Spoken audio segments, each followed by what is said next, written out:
Yo, we're live. Retro Talk Forum back. Volume 2. Got my man Hop in the building. Back with another one. I'm your boy Black Ass African. You can find me on IG at black_AZZ_African. Same name on YouTube. So come check me out if you want to see some vintage stuff. I know I need to do some videos, but it is what it is. Go ahead and shout your stuff out, bro. What's going on, everybody? What's going on, everybody? It's your boy Hot Dog 18, also known as just plain old Hop. You can find me on IG at Hot Dog 18. Back with another one, volume 2. About to bring in one of my homeboys that I've known for a while. This cat right here, in my opinion, was ahead of the game. For his age, I would say he was very, very well ahead of the game. Very intelligent young brother.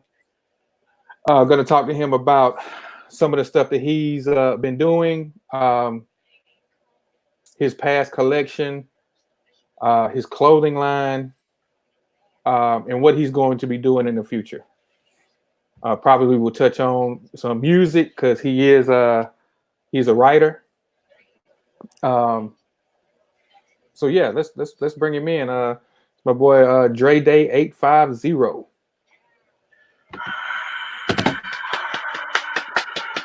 welcome, my brother. Welcome, my brother. Doing? How y'all brothers doing?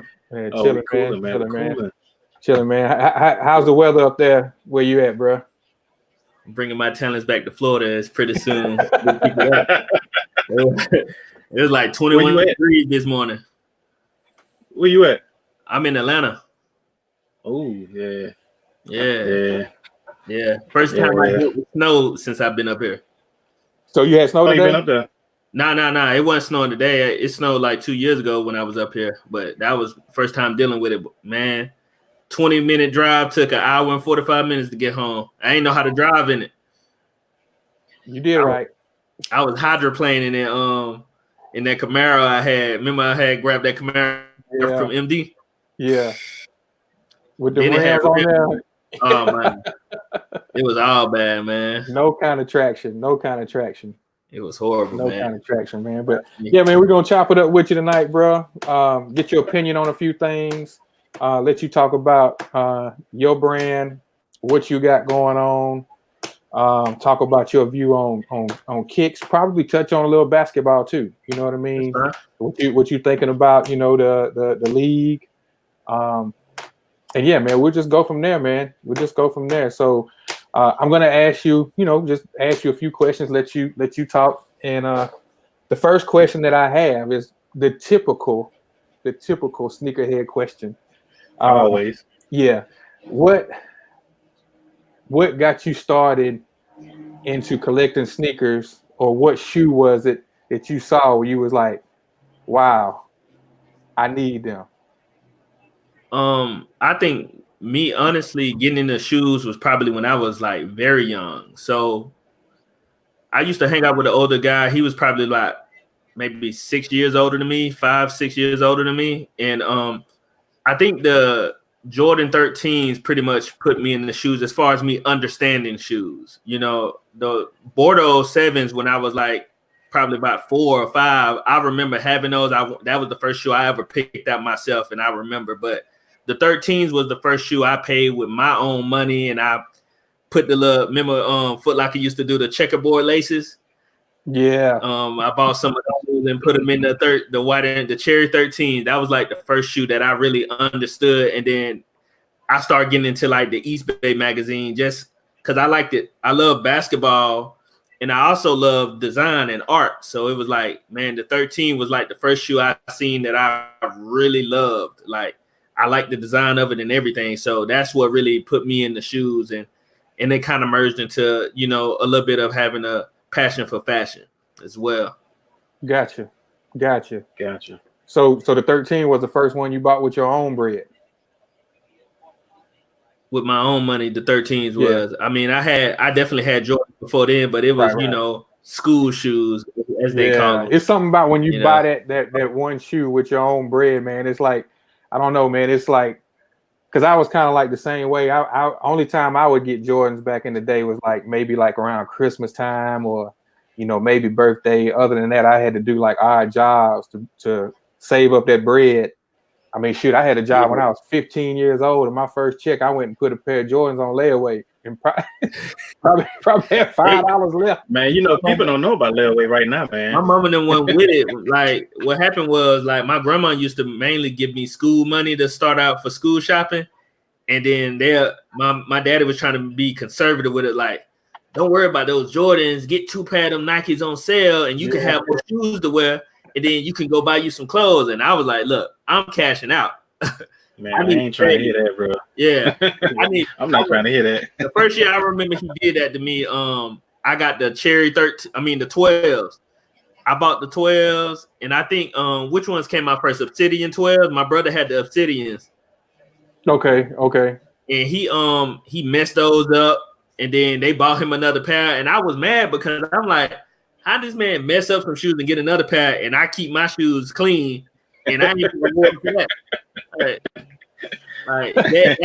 After I went through that, I was like, yeah, I need my own money. I gotta buy my own stuff because this ain't adding up for me. Like, I know, right? You said the 13s was the first shoe, the first Jordan, or the first shoe that just got you turned on, right? Yeah, that's when I really start understanding and like learning terminology about shoes of like the 13s, and I didn't really care about it when I was a kid because I used to just put the shoes on and go out and play ball or whatever. But the 13, my question was which colorway? My favorite colorway of the 13s was actually probably Flint's, but the white and red 13s is probably the first one I bought that with my own money, because I only had one pair. Right. I didn't have Flints when they first came out. When what was that, 98? I didn't have Flints. Yeah, 98. I had cherries. I seen Flints, but I didn't have no money when they came out. I'm like 9 years old. Right. So I didn't buy them. But the first 2 shoes I bought with my own money was cherry 13s and the Summer gloves, the navy blue and black Summer gloves. And I played basketball that year for a church league, and I was actually number 20. Because I always clashed with my older brother, so I always went with like some underdog player. So it was like when he was a Bulls fan, I rode with Penny. So Penny's one of my favorite players. I like the Penny too. That's probably one of my favorite shoes. But it's always been kind of like an underdog thing my whole life because I had an older brother, so it was like since he was a Jordan fan, I still love Jordan, but I always tried to go with some side stuff that I felt like was pretty dope. I feel like Gary Payton's first 2 shoes was underrated at least. Okay. You talking about the one with the ratchet strap on the side? Yeah, the ones that they retro. Just came. Yeah, I want that. Ain't colors. You know what? They released the wrong colorways though. They should have put the Obsidian ones out. I actually like that green suede pair though. You talking about the green and the Seattle colorway? Yeah, I actually like that colorway though. I like that colorway too. I'm just waiting on them to go on sale because I know don't nobody know what they are. So I'm gonna just wait till they hit the outlet, and then I'm on the $60 tip. Most of these shoes that like we want to come out, Nike won't come out with them because of them sitting on shelves. Yeah. Or the outlets not getting the full potential out of them, or the full price out of them. Even with Jordans, man, people say they want these Jordans to come back. When they come back, it's like they're sitting on shelves. Nobody don't buy them. So it's like it's like with me and Hop. It's like I know at least 2 shoes me and him want to come out like ASAP. But is they gonna listen to the 2 small fries? Which shoes y'all want to come out? I'll let him tell you that. I know one for me is the Air Flight 89 High. Yes. 89 High? Yeah. You don't really see too many of those. He's probably the one with the fat tongue? Hold on, let me show you. Not really. I'll show you what it is. The Air Flight 89s, they look just like the Jordan 4s. Matter of fact, I remember you had some. I just don't remember the highs though. Yeah, because they that's the thing. A lot of people don't remember the highs, bro. But I'm gonna be honest with you. I got a great excuse. I was born in '89. Yeah. I went there. Yeah, these ain't never retro before. But when you see them, you can be like, okay, yeah, I know the bottom of them. I mean, I know it's kind of bright. Yeah, you got like a little glare on there. I've seen a pair of those before, but not in person. Closer. Okay, I do remember those. And it's got the air flight on the tongue. Yeah, they just like the air flight, like the regular air flight 89s. I know you've seen the lows because they just. Matter of fact, if you to call my Instagram, I seen the lows back in the day when we used to work in the store. I remember the lows came back out a couple of times. Is that look there? That's better. Yeah, yeah, that's better. Exactly. Yeah, exactly. What's up, B.A.A? I see you in the chat, bro. What's going on, man? Matter of fact, I just have bought the black and white ones. They just brought the black and white ones back out. Black and white. If you look on my IG page, I bought them. Would you complaining about them? They were the leather was like cardboard. If it's like it's got like some piping going around it, right? Yeah. And the piping is like going into the midsole, and it's got a big old lump in the midsole. It was like, man, I've never seen a shoe this poorly executed. I don't think Nike cares no more, man, because they're at the point of their career now. It doesn't matter, it doesn't. People buy it anyway. People buy it anyway, man. You know what? I would say that they don't care about shoes like that, because that shoe, they quietly brought that shoe out. Like, you didn't see no advertisement on that shoe. You didn't see anybody hyping that shoe up. Matter of fact, Black sent me a link from somebody who had it on Instagram saying through Nike. So I went to the Nike website and I saw them. I was like, oh snap, I got to get these. That's one of my favorite 9 Jordans of all time, the Air Flight 89. And then when I got them in, I was like, really? It's like the white piping going around it. It was dirty. I had to see some pics, bro. It was like, man, bro, I was like extremely disappointed. I opened them shoes up, looked at them, put them right back in the box and sent them back. I mean, I think that's what Nike do now, because I remember it was like, I think 06, 07 when everybody was complaining about the leather change. I think this was around like the lifestyle releases for Jordan, and everybody was complaining about leather.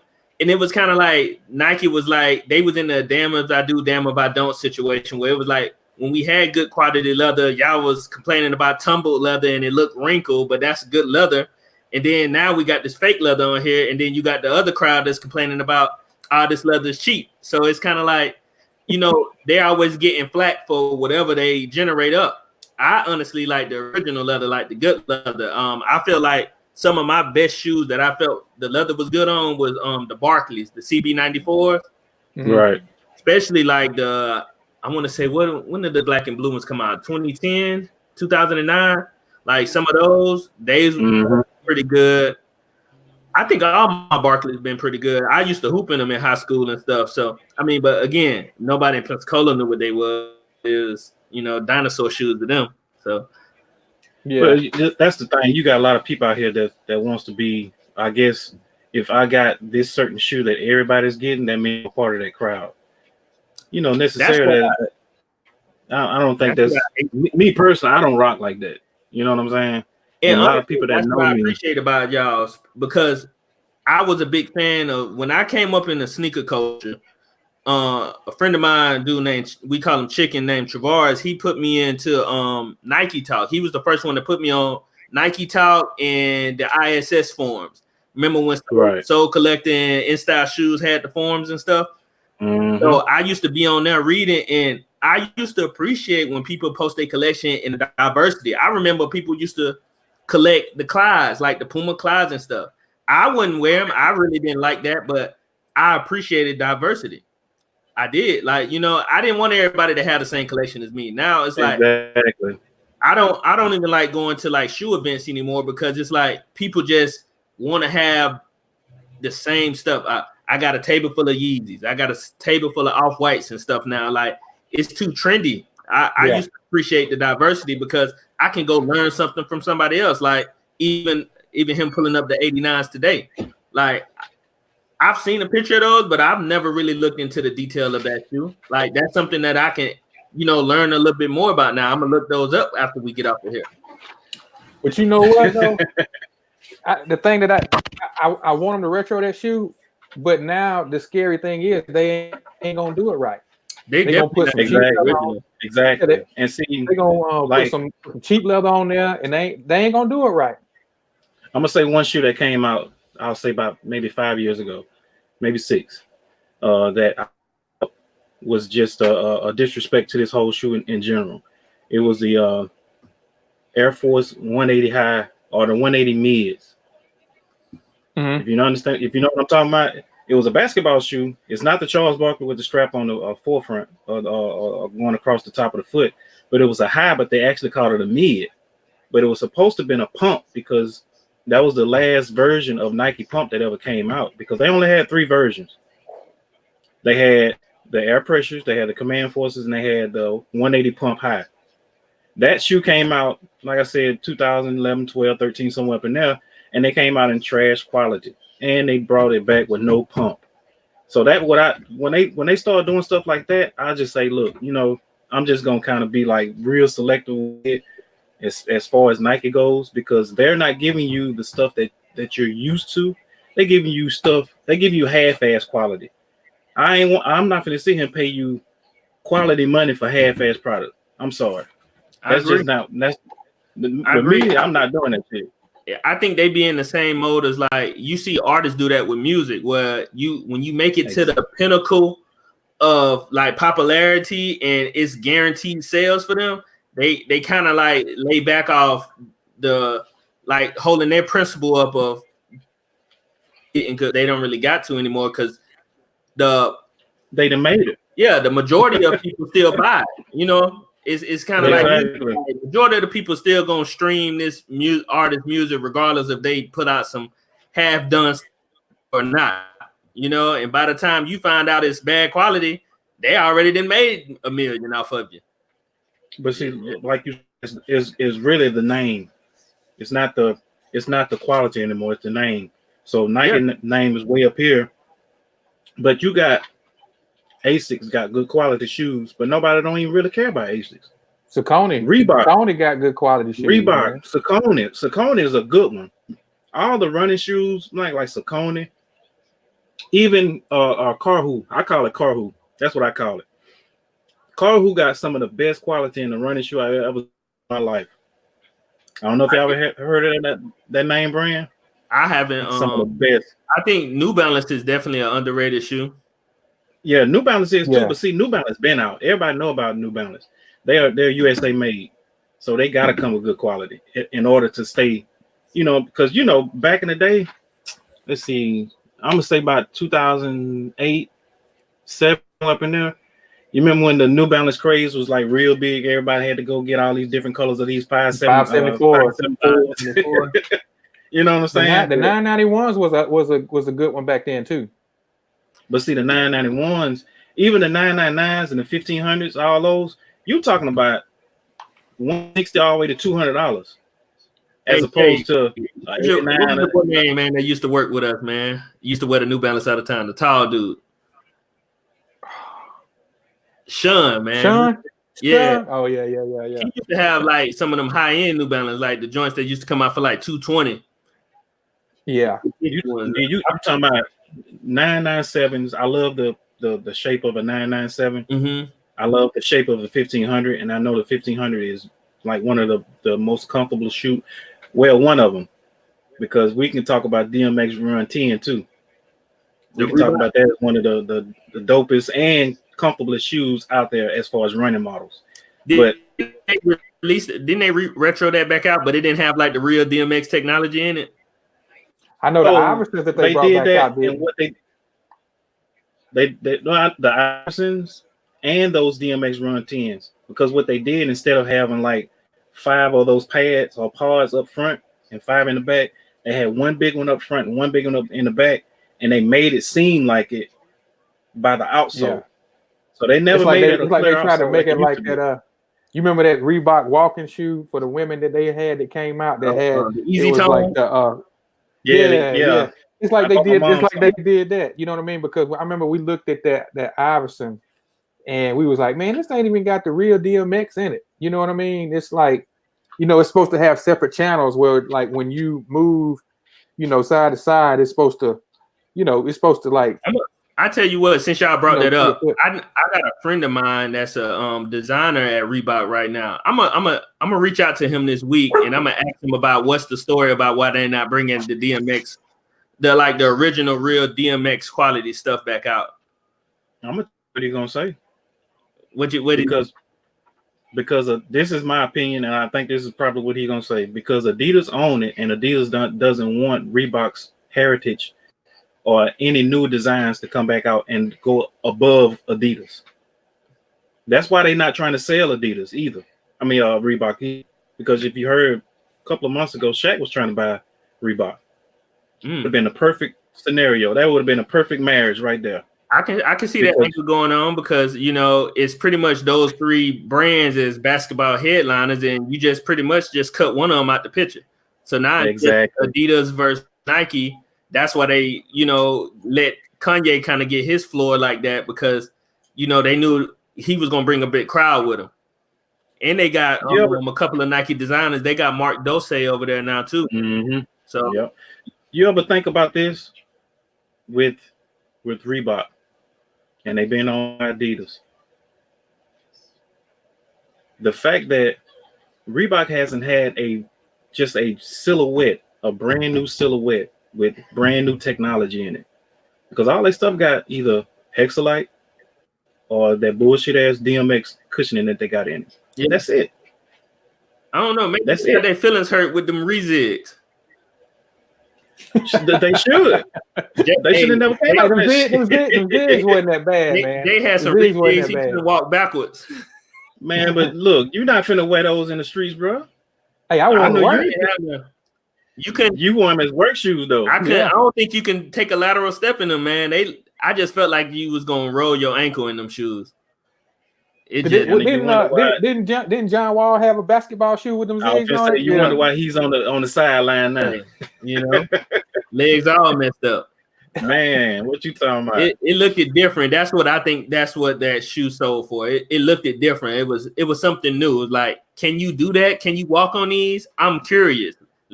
I remember right after that they had what Adidas came out with them sling blades or something like that looked similar to that. Almost looked like you walking on like some miniature stilts or something under your shoe. It was right. It was weird. I think that was bad design. It was a bad design. I give you A for effort, but it was a bad design, bro. I think what kind of set Reebok back was that easy tone Reebok, because I remember like they were saying like people were starting to sue Reebok. You know what I mean? Because they was hurt. The ladies, they was like rolling their ankles and getting injuries and stuff. Well, they didn't have any kind of what they call it, anti-roll on the side of the shoe. I agree with that because they did two versions in that shoe. The first version had two big humps on the bottom of the shoe. Exactly. It pretty much forces you to use your thigh muscles all day because you got to balance all day. But the catch is, if you don't really self-consciously thinking about that, you can easily forget about that and take the, pressure off using your thighs and roll your ankle. So when I worked in the shoe store, I seen that happen a lot of me returning shoes and have to send them back. Then they redid the shoe and put like 5 humps on them, which that helped them out when they made the Easy Tone Run, which I really think they did a smart marketing move. Instead of calling it Easy Tone 2.0, they just made it like a subline saying the Easy Tone Run, which they made more humps on it. Which it made them a little bit more balanced, which probably didn't help them get the butt they wanted anymore. But because that was the catch. Supposed to in the marketing world, it's kind of like with the clothes now. Like you kind of selling like a feeling to people. It's not about quality anymore. As long as you can make them feel a certain way, they can buy into it. Right. Yeah. Right. Yeah. Yeah. You're right. So with all that being said, us talking about the shoes. What is your top 5 shoes? Ooh, I love these questions right top here. Top 5 shoes. Yeah, silhouette, brand, it doesn't matter. Just your favorite, your top 5 shoes. Your top 5 shoes. No particular order, nothing. This is just my favorite shoes. Like as far as art and design, as far as the player behind it or anything. I feel like you always got to have an Air Force One in there. Like that's definitely. I felt like that's probably one of the greatest design shoes as far as like classic innovation. It's a simple shoe. It's not that greatly designed, but it's simple enough to do a lot with it. I seen people put it with casual outfits. I seen Rasheed Wallace hooping the highs. Like it's a perfectly designed shoe. Like that's probably one of the most perfect design shoes. Jordan brand, the 13s. The Penny 2s is one of my favorite shoes. Which colorway? The original, the blacks. Okay. I honestly wear my Atlantics more. I got the Penny 2s. I wear my Atlantics more than I wear the original, like the Orlando colorway. I probably wear the Atlantics the most. Right. The LeBron 2s is one of my favorite shoes. And LeBron 7. We right there, Dan. LeBron 7. And I don't know if Jay remember this, but when the LeBron 7s first came out, I didn't like the shoe.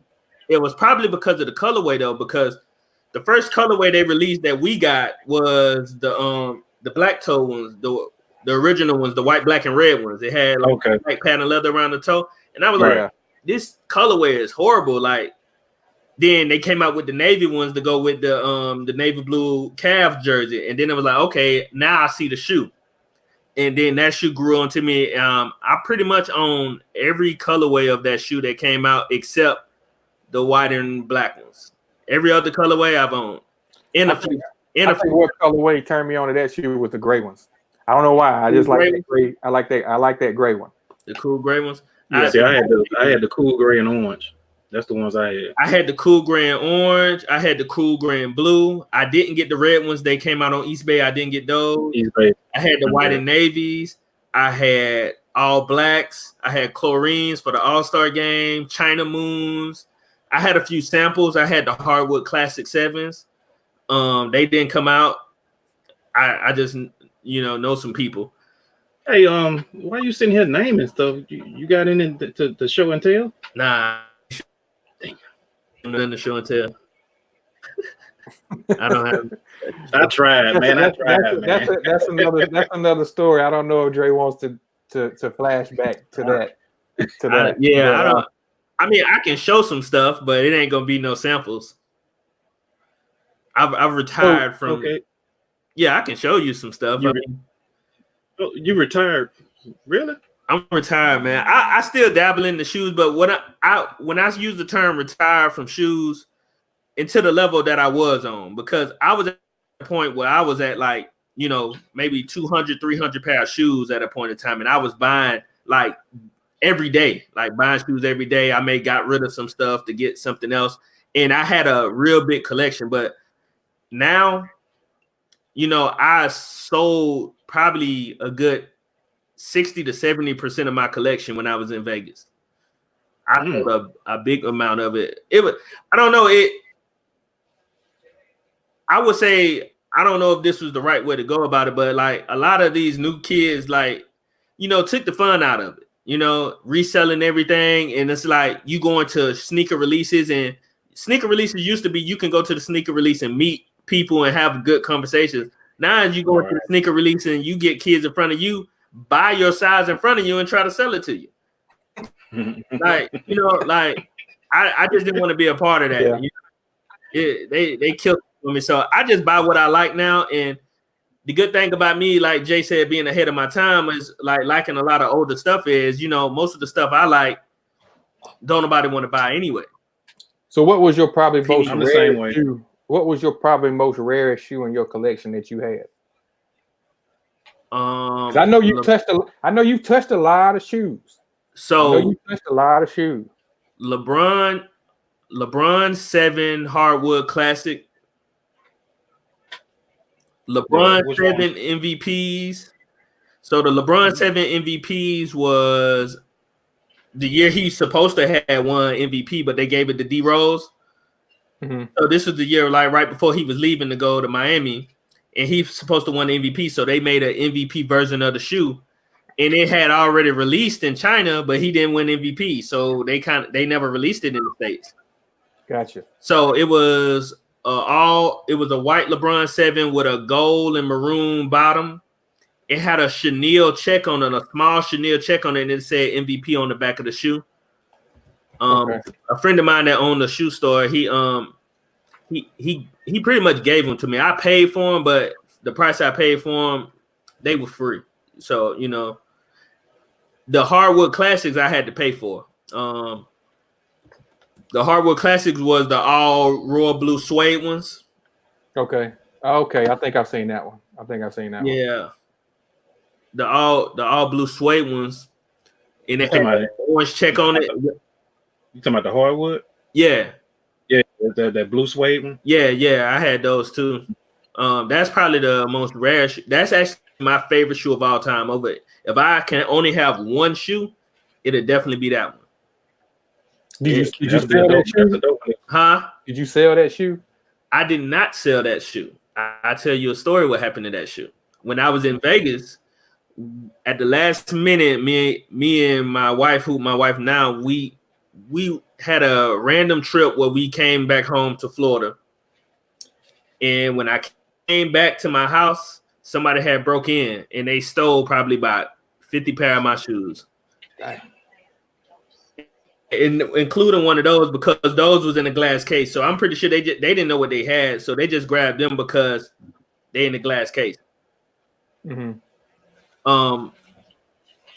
The funny thing is they left a lot of dope stuff in there too, man. De La Soul, SBs. Man, it was a bunch of crazy stuff they left in there. They left MVPs in there, graffiti 4s. Like they left a bunch of crazy stuff in there. But like I'm pretty sure they was just grabbing what they could. Cause like when I got back in the house, I had a clothes bin in my kitchen with a bunch of random shoes in it. So I'm pretty sure most likely somebody seen what they was doing and they was trying to scoundrel and get out of there, stole like Louis Vuitton bag from my girl, TVs and stuff like that. But I got reimbursed for it. I actually, date back what the stuff was worth.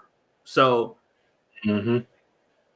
put it like this, I got 3.8 back for that shoe. So I'm at peace with it. Yeah. So it's almost like you sold it. Yeah, it's almost like you sold it. I could have went with that story, but I'm an honest person, so I'm at peace with what happened. Gotcha. And after the sample stuff went down, because I also had, the St. Vincent St. Mary 3s that came back out. Yeah. I had the original pair from I had a promo pair from the team. Oh wow. I met a guy from Texas, somebody I guess that used to play for the team, and our kids be selling their shoes and stuff. So I had a pair of those too. I sold those to some guy in the military. They was all right, I wish I would have had a bigger size. I had a 10. I wish I had a 10 and a half. I would have hooped in them, but Is it hard to get samples? Nah, I think Corgi shoe touches on this the best. Samples used to be good before it was popular. Like back on Nike Talk, I used to always follow a guy. I think his name is Chris Rudolph. Rudolph 1996 NT. He was on Nike Talk, and he used to have a lot of samples, and he wore my size. And I used to, follow him or ask him questions every now and then. And back then, it was hard to get samples because it was like the people back then really loved shoes. So you had to get people to come off of the shoes that worked for Nike. But then in like the 2009, 2010 era, when you seen samples getting real popular, it was pretty much just people just backdooring Nike selling shoes. So if you had the money to pay the price, then you can get samples. So it kind of like took the curve off of it. Like, because it was like anybody can just buy their way into the sneaker game now. Exactly. You see it big now. It's like you got some rapper that say, "Oh, I've been in the shoes. Look at my collection." And he got a bunch of old stuff, but he just went to this resale store and just bought a bunch of stuff. Like you didn't have this stuff when it came out. You just one person that kind of come to mind with that. I saw his video. He did a 2-part video. Lil Yachty. He said he been in his sneakers. I was like, no, you got money. Now you into sneakers. Yeah, that could be true. I mean, I think I see a lot of cats from Atlanta say they've been in the sneaker. I'm not from here, so I don't know who was around back then.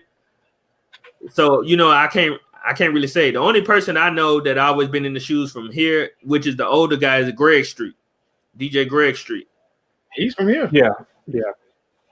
He from Mobile. Yeah, he is from Mobile. Yeah, that's where he started at. Born and raised there. I didn't know that. He was a DJ. He was a DJ at the radio station down there. Yeah, BLX. Yeah. Really, he was at BLX. Mm-hmm. Damn, man. Yeah, that must have been before my time. Yeah, I remember somebody saying that because I remember he did. I want to say he did one of our meetings in Atlanta at Foot Locker, and they were saying, "Man, that dude right there from Mobile." That was the year before I went. The next year I went, he didn't host it. Yeah, because I want to say he. I think he had on the undefeated fours that year. You know what I mean? He got a lot of crazy stuff. Yeah, I know a friend of mine that's up here. He's pretty big. He's a pretty big name in Atlanta. His name KO. I tried to get him. And I tried to sell Greg Street some shoes the other day. Hold on, I'm gonna show him to you. It was like his plug or something. Huh? Is the dude like his plug or something? Nah. This dude just he runs a sneaker group here the biggest shoe group in Atlanta. His name KO. Oh, you talking about ATF? Yeah, Cordell. So I was in that shoe group like years ago, and I think I bought some shoes from KO a super long time ago, and I just always kept a conversation with him, and I talked to him every blue moon. But I tried to sell Greg Sheep another pair of these. You remember these? Oh yeah, the Air Force 2 Dirties. Yeah. That's right up his alley right there. Oh, yeah. Don't let me show you my stuff. Yeah. I feel like this is a real underrated shoe, man. It's a real man. That's a hard one to find too, bro. Yeah. It's still. But that's a size what? 10.5. Nah. Pinky toe killers for me, bro. I'm 11.5. Oh, 11.5? Yeah, I don't got nothing in your size over here. I was just going through like my closet the other day, and I just had like some old like 2003, 2004 stuff and 2000 stuff, and I was just like, I'm not wearing this stuff no more. So if I see somebody that I know really gonna appreciate shoes, I get rid of some of the stuff. What else you pulled out? Yeah, you pulled something out now. There was a woman's colorway of a mid-top Air Force One. Probably you've never seen it before. Is that paisley print? Yeah, it's university blue. It's called a Skyline. It was called the Skyline, but I don't know to see that.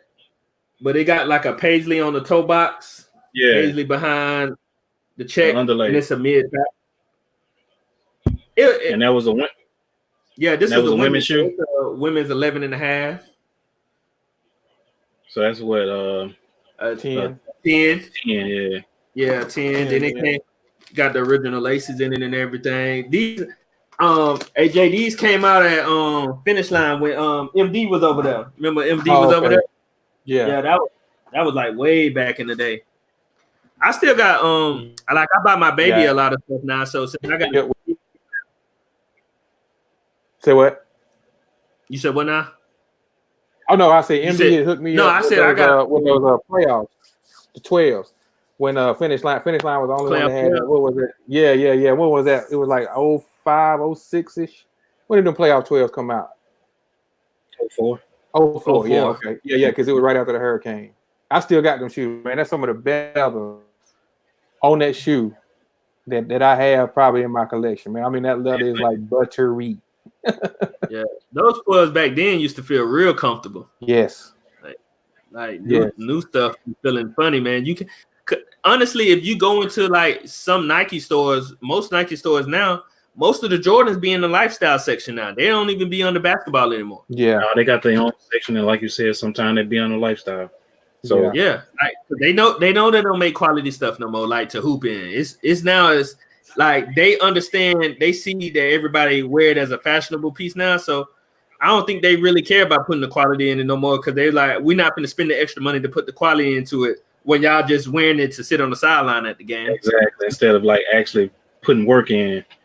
But you know what things I hate about, well, the things that I remember back in the day about just sneaker stores, period, was that you can actually try the shoe on. You actually had a one of those shoe sizers to make sure you got the right size shoe. Yeah. But see, like now it's like I told him I had went bought those Air Flight 89s, the white and red ones, and I went in. It was City Gear. I went in. I asked the lady. I said, and she was the manager. This is the manager. I say, hey, do y'all got those Flight 89s that came out today? She was like, what are those? I said, Flight 89. So I had to go on my phone and you know, show a picture. Oh, talking about those right there? Yeah. What size you wear? I told her my size. She went and got my size. So I'm looking at the shoe. Remember the same thing I was talking about, the quality control on the shit?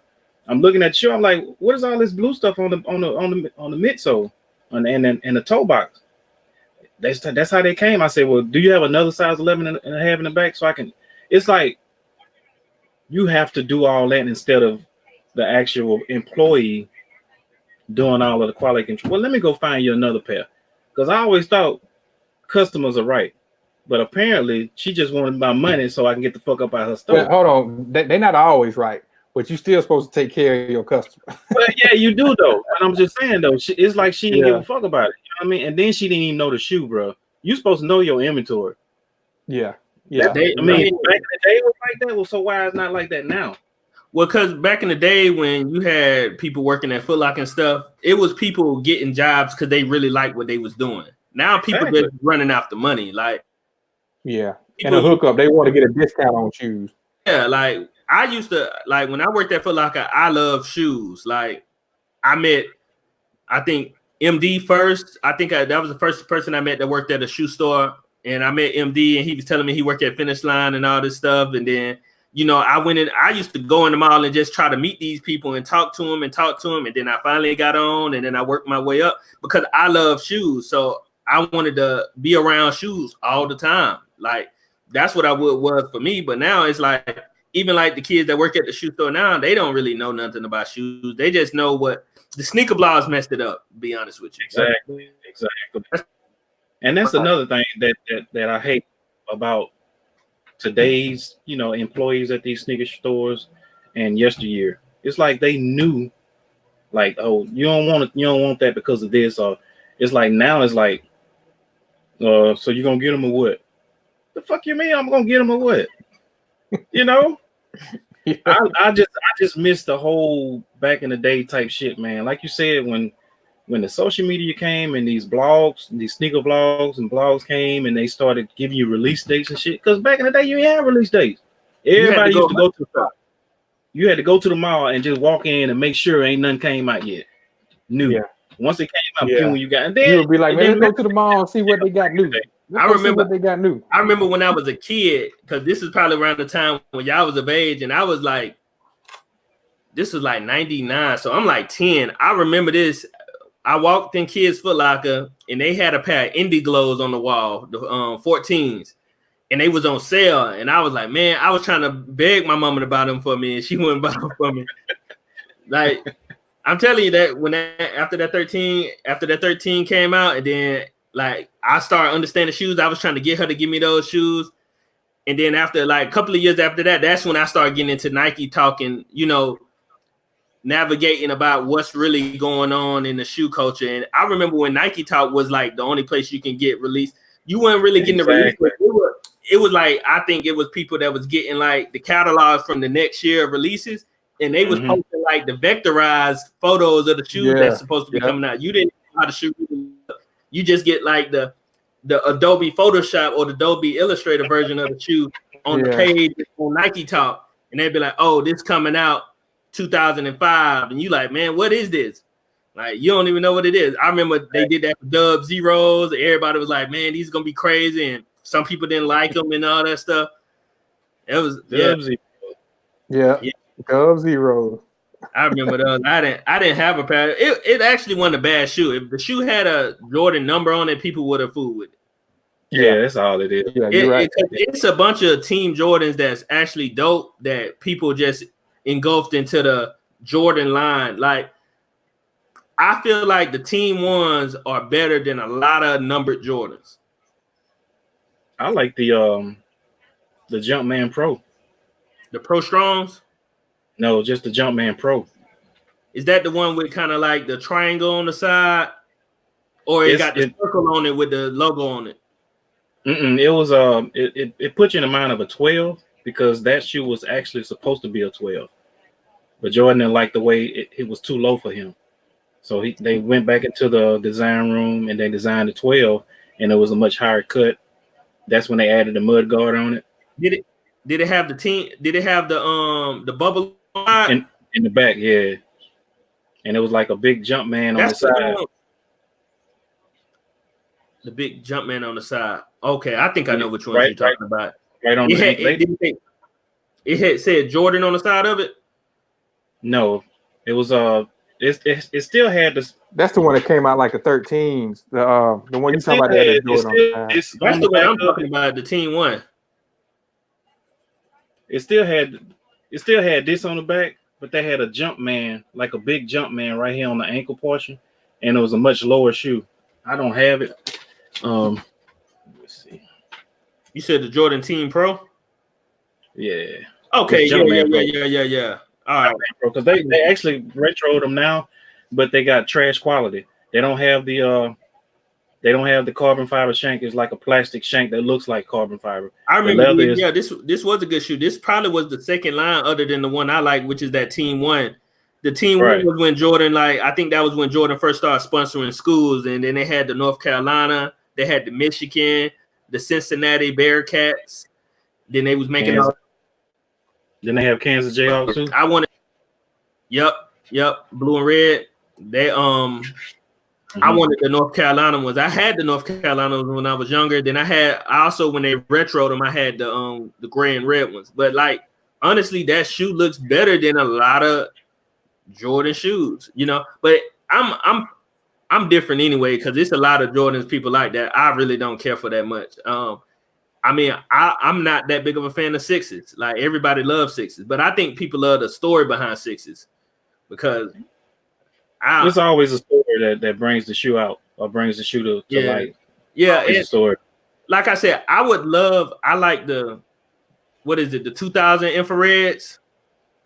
The black infrared, yeah. Yeah, I like those. Like the 2010 infrareds or whatever year they came back out. I don't like the quality is funny. Like the material is funny. Like you said, the quality is not there. A lot of people actually like that version for some reason. I don't know why. It felt like because the infrared 6 that 2000. It was varsity red. It wasn't even infrared. Black varsity red. Yeah. The black varsity red ones was that quality with the suede on that was good. What year did the infrareds come back out? 2014? Yeah, 14. That one was horrible. I don't like. That's the one I don't like. Yeah, those feel like bricks on your feet. Yeah, I sold them things for $60. That's how mad I was at them. You just want to get rid of them. They had to go, man. They felt funny, man. Like they felt funny. They felt like boots. Yeah, exactly. Like there was no give in them. Man, them things, man, you couldn't wear them. I couldn't wear them shoes no longer than 30 minutes, bro. They was that was how bad they were. Hey, were y'all in the Jordan brand when they almost kind of say what? Nah, I was just finna say, were y'all in the shoes when Jordan was making all them boots and stuff? I didn't grab them. Yeah, I really wasn't into to getting all those boots. Like that. Yeah. I did like the lifestyle clothes. Now there's a couple of leather jackets that I wish I would have got. You know what I mean, from back in the day. But as far as like boots, nah. Yeah. Only reason I asked that because I bought the energy boots this year, the Retro 9s, the black and Concord ones. Okay. Yeah. And I'm gonna tell you why. Only reason I bought them is because Penny used to hoop in some Retro 9 PEs, and that's the closest I'm gonna ever get to getting that PE. Gonna get exactly. Because so I was like, man, only difference is the actual upper is the shoe he wore was not reflective for one thing. Yeah, and it didn't have that boot midsole and outsole. Other than that, I feel what you're saying because it did have the blue one on the blue one on the back. Yeah, I was like, man, I was looking at this. I was like, man, these so cold, man. I don't even like 9s. I'm like, but I need this one. I need it. But you know, see, that goes back because you're a Penny fan. Yeah, you can appreciate that. Yeah, but you take the average Joe Blow on the street, you know, he like, man, that ain't no damn real retro. What the fuck I'm gonna do with a boot in the summertime? That's actually one of the shoes I pray come out. Like y'all want those 89s to come out. I want the New York Knicks Penny 1s to come out. I got those. What size? He's a Knicks fan, bro. I doubt he'll come up off of them. What size? I mean, cut the camera off. I mean, I can show them to you because you know I like to show and tell, bro. I like to show and tell. Let me see what I got for. I got the Orlando's somewhere. That's the next one I need. Other than that, any other Penny one that comes out, I'm good. That Penny one, that Penny one was another one that didn't fit my foot quite right, bro. That one you have to. But see, you gotta think about it. That toe box is so narrow and, bro. Let me hold on. Let me get this thing, man. Let me see what I got.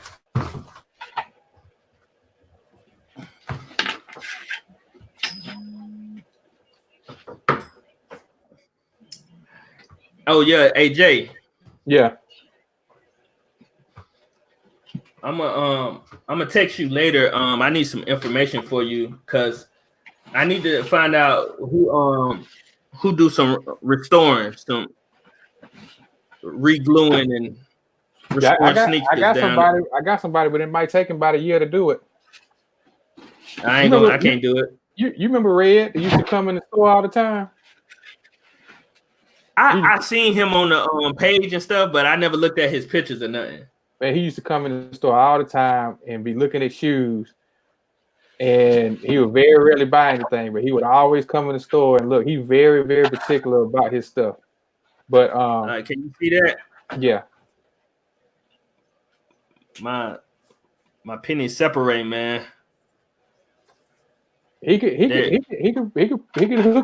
you up, but like I said, it just might take him a minute to do it. Yeah, this is definitely like one of my favorite shoes of all time.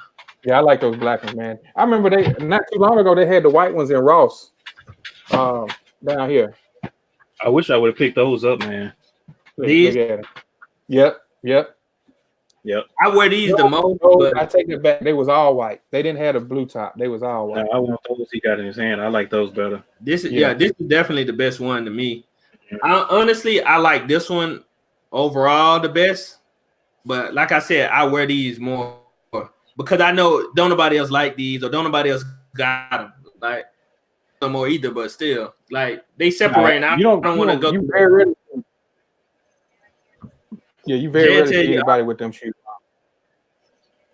Hold on, I'm gonna send you a message, man. How much we talking? What size are those? These 11s. You could probably can't even fit them, man. I can't fit these. Actually, I wore these. Only thing I don't like is this toe box. See how that toe box is? That thing look dead. I love the toe box, man. Go ahead and if you ever want to get rid of those, let me know. Man, I need those. Yeah, those right there. You know, we make it do an exchange. You know, but see, I gotta have an Orlando, New York pack, bro. That's what I gotta have. Come on. I see you some Retro 9 boots. I'm not gonna take your grills away from you, man. Come on now. Hey, you even got the babies, man. That's what I'm talking about. Originals. Oh, them the 96s then. Yeah, because they didn't put air tanks in these shoes, so they still last. They still hold up. I got these from a good friend of mine too. The same, my same friend that gave me the LeBron MVPs. Right. He sent me a couple of items. This was one of them, and these I posted a picture of my kid in these the other day. People that's really into sneakers know what these are. You know, I don't gotta explain it. Okay, then. Is those hemp dunks? Yep, baby hemps. Mm-hmm. Yep. Yeah. He about to grow out of those. I'm never gonna get rid of these. And only way I get rid of these if somebody want to give me some the Witherspoons. These original too. Oh, the neons. Yeah, well, mean green is what they call. They not neons. They don't got the white upper. They just all gray. Okay. Mean greens. Yeah, and that's the original 95.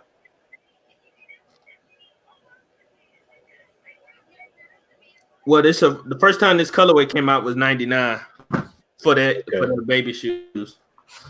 I'm serious though. I really need those Nick ones though. I've been looking for those for about 10 years. Oh, Jay, what question you had for me? No, I was going to get you, man, to talk about. I see you got your RetroFuture sweatshirt on. Yeah. Going back to what I was saying about, you was ahead of your time, man, because I know you had started a clothing line. You know what I mean? And just kind of wanted to get you to kind of like elaborate on that, when you started it, what made you want to do a clothing line, any kind of regrets that you had, or any mistakes that you made that you could tell other people about that might help them out, as far as like how to get into. How did you get into it? Yeah, how did you get into it? Because I see a lot of people nowadays getting into it, but some of it's good quality, some of it's not good quality. You know what I mean? Some people are just throwing stuff out there, but some people, there's some people that I know that's actually making pretty decent quality. I give a shout out to my boy B.A.A. He's got a clothing line called Lift Heavy, and I've grabbed a few. Yeah, Lift Heavy. I got one of his shirts on is Defy Your Genetics, and it's he puts out some real good quality stuff, and he's actually gives real good customer service. As soon as you order it, he ships it out. So just like how did you get into it? So yeah, just kind of explain what you got. Also, what does RetroFuture mean? Got you. So just to give you the basis of what RetroFuture means to me is, I tapped into clothing as far as me being a fan of fashion. I've always been a fan of clothing and everything like that. So it all started with me, I want to say 98, 99, maybe 2000, somewhere in that era. Friend of mine, he was telling me about iceberg history. Mm-hmm. So, and I would start looking at this stuff, and that's when I really got into marketing, because I was still trying to understand at that age when I was young, like, how are these people selling these people $120 t-shirts? Like, why are you buying this? Like, what are they doing to get people to pay $120 for a t-shirt? So that's what really got me into fashion, is iceberg history. And that moved on until when I got a little older, I always used to see stuff on people or see clothes in the mall. And the first thought was, man, that would have been a perfect shirt if they would have did this on it. Or that would have been great, a good jacket if they did this. Or those jeans would have been perfect if they didn't have this on it. Like, I always used to think like that. So it got to a point where I started thinking, well, if you can be perceived as saying that's innovative of how you're thinking, or that can be perceived as, why? And if you got that many ideas, why don't you do it? So that's what I try to imply myself. Like, if I'm so-called complaining about all this stuff, I have no room to complain about something if I'm not doing nothing to better that situation. Like, that's how I feel about stuff. Like, if you're complaining about something, but you're not contributing to what you're complaining to, then there's no point of even talking about it. So I was like, well, let me get into starting the clothing line. And I read a book, and the book was explaining to me about triggers.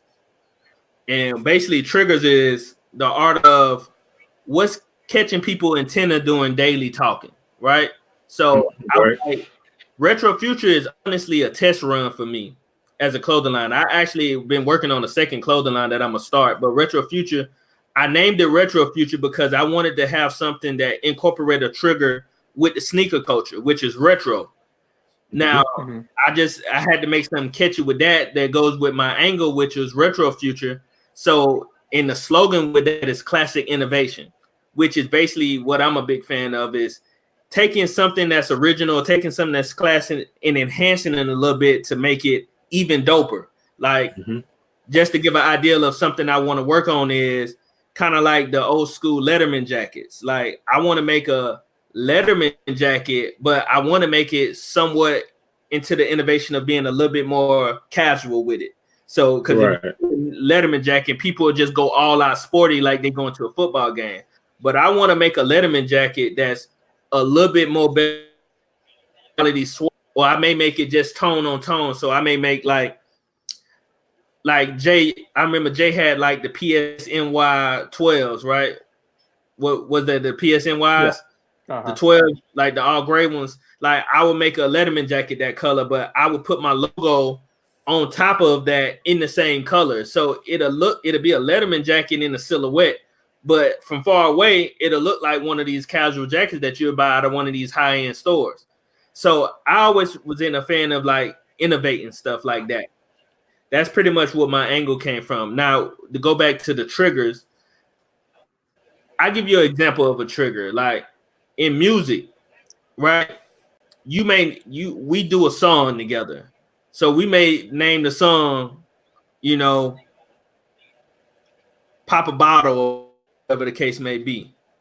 Now, that'll give people some enthusiastic if they club, right? But that's the only crowd that is going to touch, because if you're not popping the bottle, you don't have no reference to even thinking about the song. Yes. But what if we name the song Friday? Everybody got to deal with Friday because it's a day. So when you say, man, I can't wait till Friday, now the first thing that hopefully come to your head is, if I made a good song, you're going to think about the song. Man, can't wait to Friday. Then you may say, quote a lyric from my song, and that's what the trigger is. So that's why I wanted to use the term retro and incorporated the name of a brand, because I always wanted to use this brand into the sneaker culture. So if I market the brand right, once you say retro, hey man, you getting the retros that come out this weekend, you wanna try to take the angle to say the next thing you should be thinking about is RetroFuture. After you say, are you getting the retro Jordans or whatever the case may be, the next thing you should think about will basically be RetroFuture as the brand. So that's the trigger I wanted to test out. And I'm really just testing the market with this clothing line. Like I said, I got another clothing line I'm working with. I'm actually about to put in for the trademark pretty soon, basically 2020 for that one. And I'm going to do that one a little bit more serious than this one. This one was really just testing the waters, which I started back in 2013, but I got my trademark for it in 2015. Gotcha. Quick question. Just somebody that's wanting to get into the same thing or the same business, as you, or they want to start their own line, or just anything that they want to kind of start on their own. What kind of advice would you give them as far as like how to go about getting a trademark, or how to start your own website page, stuff like that? Can you touch on that a little bit? Yeah. So the basics of what you want to understand is, what is a trademark, what is a copyright, what is a patent. That's sort of the three key things, because some people really don't know. Because I remember I talked to some people about starting a clothing line. I love it, like, and I didn't kind of like check them on this. This was them talking to me. Yeah, I got my clothing line copyrighted. I'm like, how? Like, that's what I'm thinking in my head. How did you copyright this clothing line? Like, that's a trademark. You trademarking the label. Like, but I didn't get into it with them. And the trademark, so a patent would pretty much cover a situation like a mechanical thing in that sort. The trademark will cover a nationwide brand. A LLC will cover the business, and then the copyright pretty much gets into intellectual property, maybe more so like music or things of that sort. Right. So first thing you want to do is go to the Library of Congress. That's a website, and then look into searching your trademark. It's a search engine on the Library of Congress called the Test Search. It's TESS. And then you want to look up to see if anybody already owns what you already trying to start.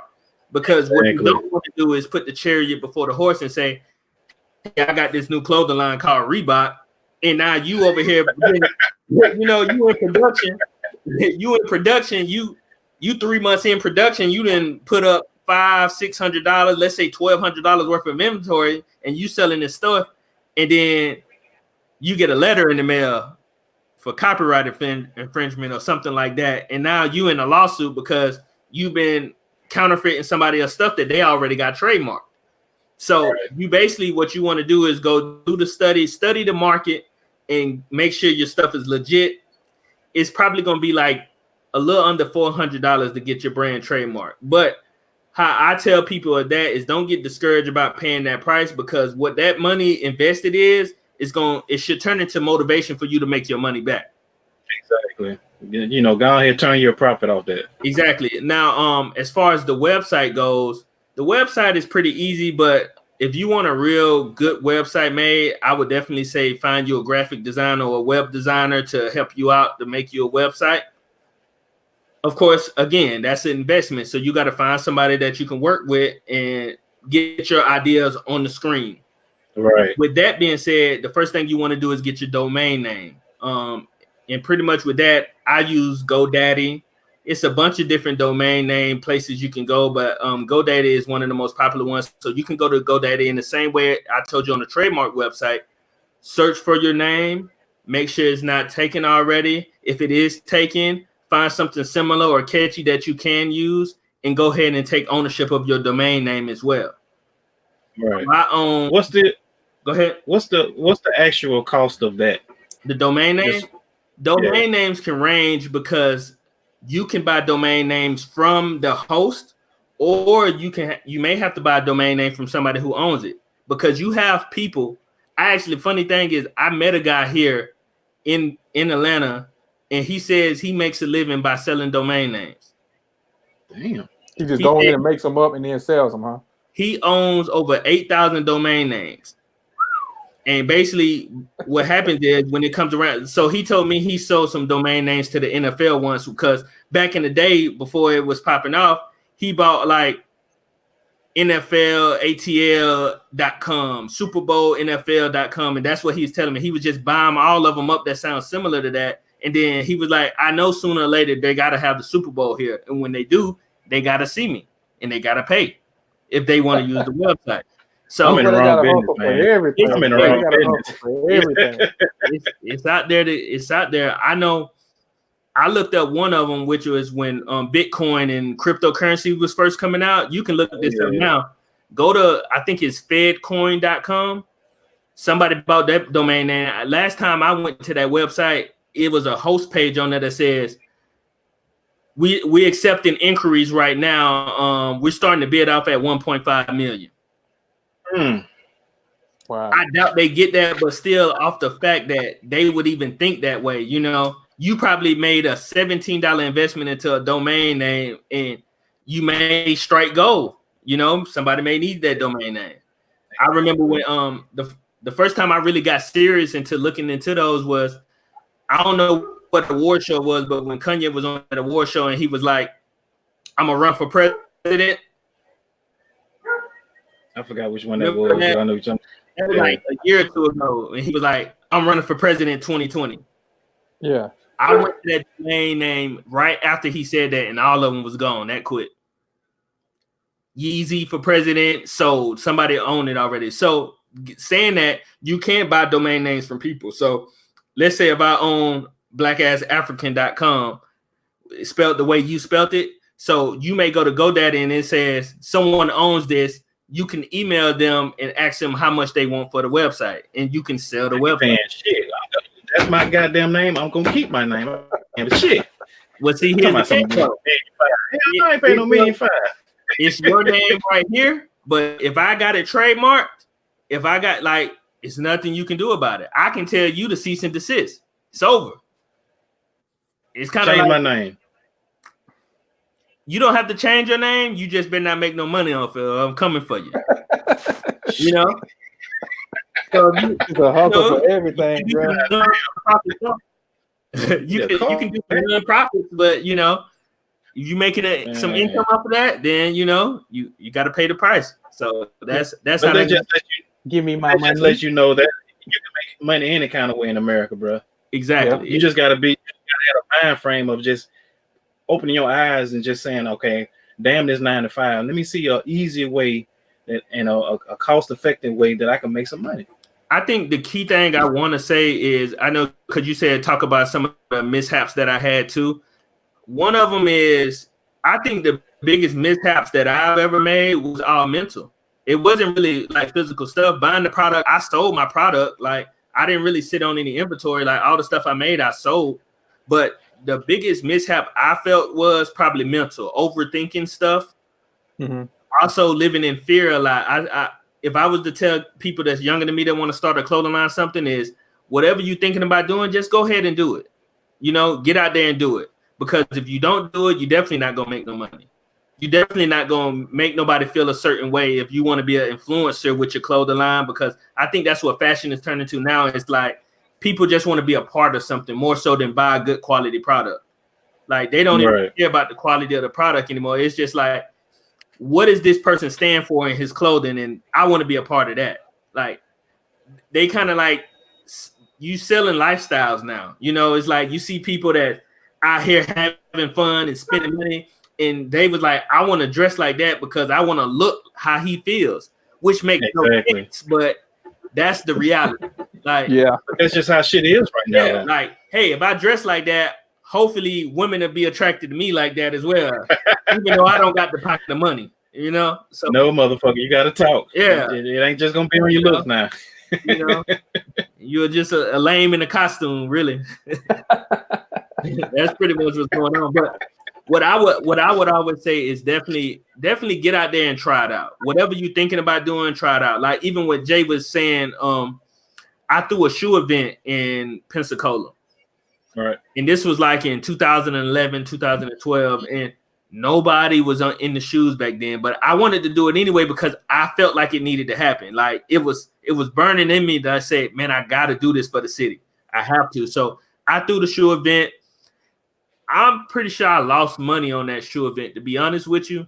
But I was satisfied with it because I learned a lot of how to do the shoe event, you know, the business of it. Like I did my checks and balances after I left that night. You know, I probably didn't charge people enough for hosting tables. You know, I probably paid security too much because it wasn't nothing to do really. So I learned about it. And I just tell people, don't be afraid to do anything that you want to do. You know, study it, look at the pros and cons of it, and get out there and do it and learn from your mistakes. Don't ever be discouraged by failing. You never fail. You learn something. Okay, I see this is not the way to go anymore. Let me tweak this a little bit and go a little bit this way now. So it'll be a little bit better. And you can always, like I said, you can always innovate whatever you're doing.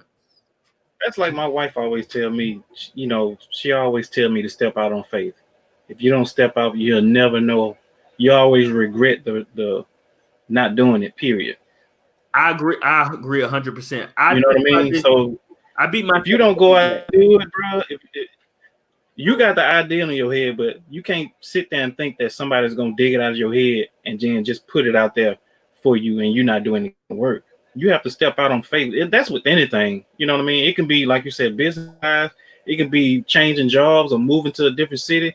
If you don't just go and do it, you'll never know, and you'll regret yourself until the day you actually do it. I agree 100%. I dealt with that. I used to I sit and reflect on a lot of things I should have probably did and I didn't do. I remember, I tell you one that's related to shoes that I didn't do, and I was so hurt about it. I went to New Orleans when the Yeezy 2s came out. I was first in line and I didn't buy them. All right, so that's the end of the show. We like to thank.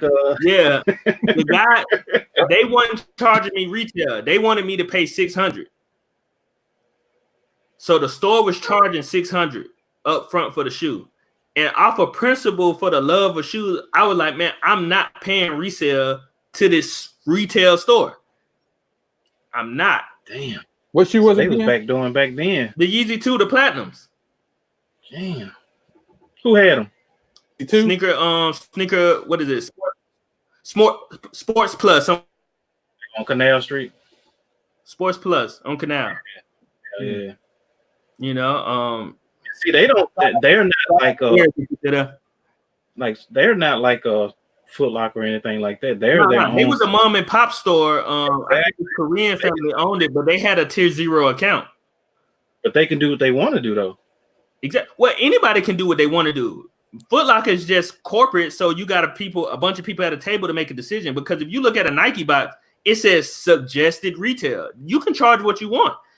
What Nike is saying is, I suggest you to charge this. But if you want to up your price, that's on you. That's on the person that buys it too. Yeah, exactly. So I just suggested not to pay $600, which when I got in the car and I was riding back to Pensacola, I was seeing them $1,200, $1,300. I was like, man, I knew I should have bought that shoe, but I just pride would let me do it. I'm like, man, I'm not paying resale. Like, I'm not. I can't pay resale. That's where I was right then at that point in my life. Like, I'm not paying resale.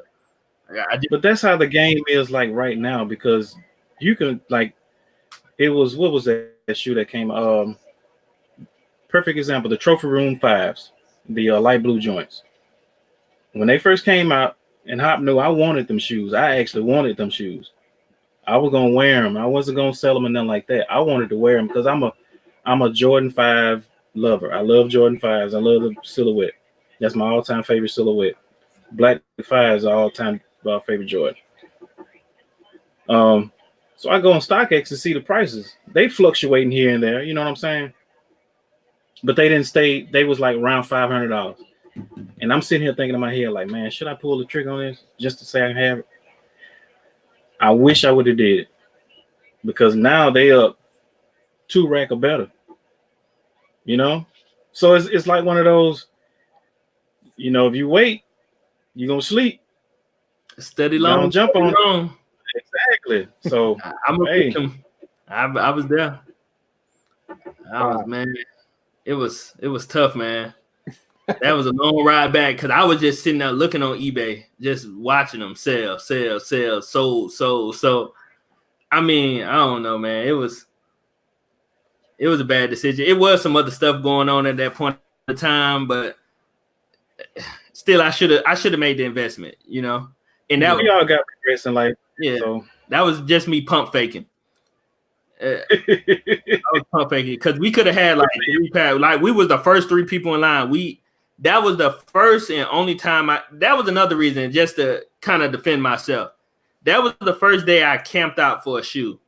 And I wasn't supposed to camp out. We were supposed to get a room, but we didn't get the room because we left late, because one of my friends came from Tallahassee and he rode with us the rest of the way to New Orleans, and he was a little late. So when we got there, it was already midnight. So we would have probably had to book a room for 3 hours for $140 at the Crown.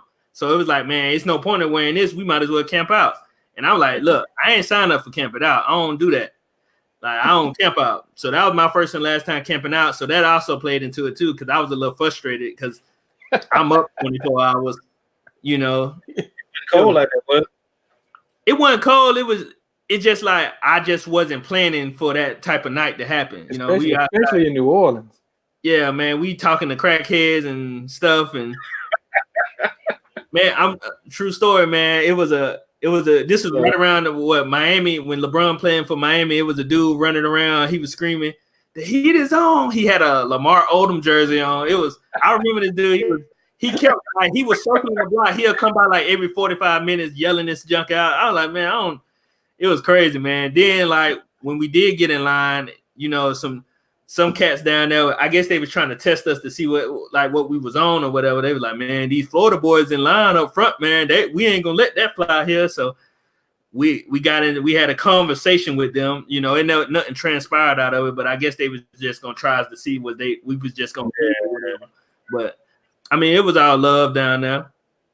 Yeah, that was gonna be one of my next questions, man. Tell me one of your craziest sneaker stories. So I guess that was it right there. As far as like turmoil goes, that probably was it. One of my favorite sneaker stories is probably those MVP 7s. I won't say my friend's name, but I paid $150 for MVP 7s. And that was a China release, you said? So, but like I said, like I showed love back in the day to him too. And Jay, I tell you the insight about this because you was involved in this too. Remember when we had Gumbo collection of shoes? Yeah. So a lot of that stuff I sold to this guy. So this guy came down with me, and I want to say he bought like 75 pair of shoes from me that in one night. And he was opening this store, so I was trying to help him get the store established or whatever. So I sold him like 75 pair of shoes for like great prices. And he took them back or whatever. And then it was like probably about 7 months after that, like I kept in touch with him, but like 7 months after that, he wrote me. He was like, yo, you need some LeBron 7, some MVPs? I was like, yeah, I take them. Like, how much you want for them? He was like, man, you know what I'm saying? I owe you. Give me 150. You can have them. You say show love, you get love. Yeah, he was in Mississippi. I drove down there that day and picked him up. I ain't even pay him PayPal. I was like, I'm on the way. Like, had to go get him. Like, you know what I'm saying? But I think that's the karma in the game, though, and that's what I was always trying to stand for. And that's probably kind of like the reason why I was trying to stay on principle, because I didn't really resell back then, so I didn't want to pay resale. It was kind of like I'm almost shooting myself in the foot when I get shoes and I'm showing everybody love, but now I got to go pay resale to get this shoe that I want. Right. I just couldn't stand for that. But I should have resold the shoe. I just should have made the business move. But, you know, I was still putting the culture first. You know, that's pretty much why I didn't buy the shoe. But see, you just said it. A lot of people, they put the money before the culture because the culture got you started in the first place. So now that you're seeing that you can make $1 off the culture, the dollar outweighs the culture heavily, bro. And that's where we at right now. And you got people out here that's like me and Hop that just enjoys the culture. We're not trying to be out here selling, you know, this and that and just to, you know, pay rent and you know, take all these lavish trips or whatever. I do the shit for the culture. And that's what's missing in this whole game that we call sneakers. That's what's missing in the whole shit, bro. But everything. These kids now seen that it was cool to make money. They seen that they can find a niche in it to make money off of it.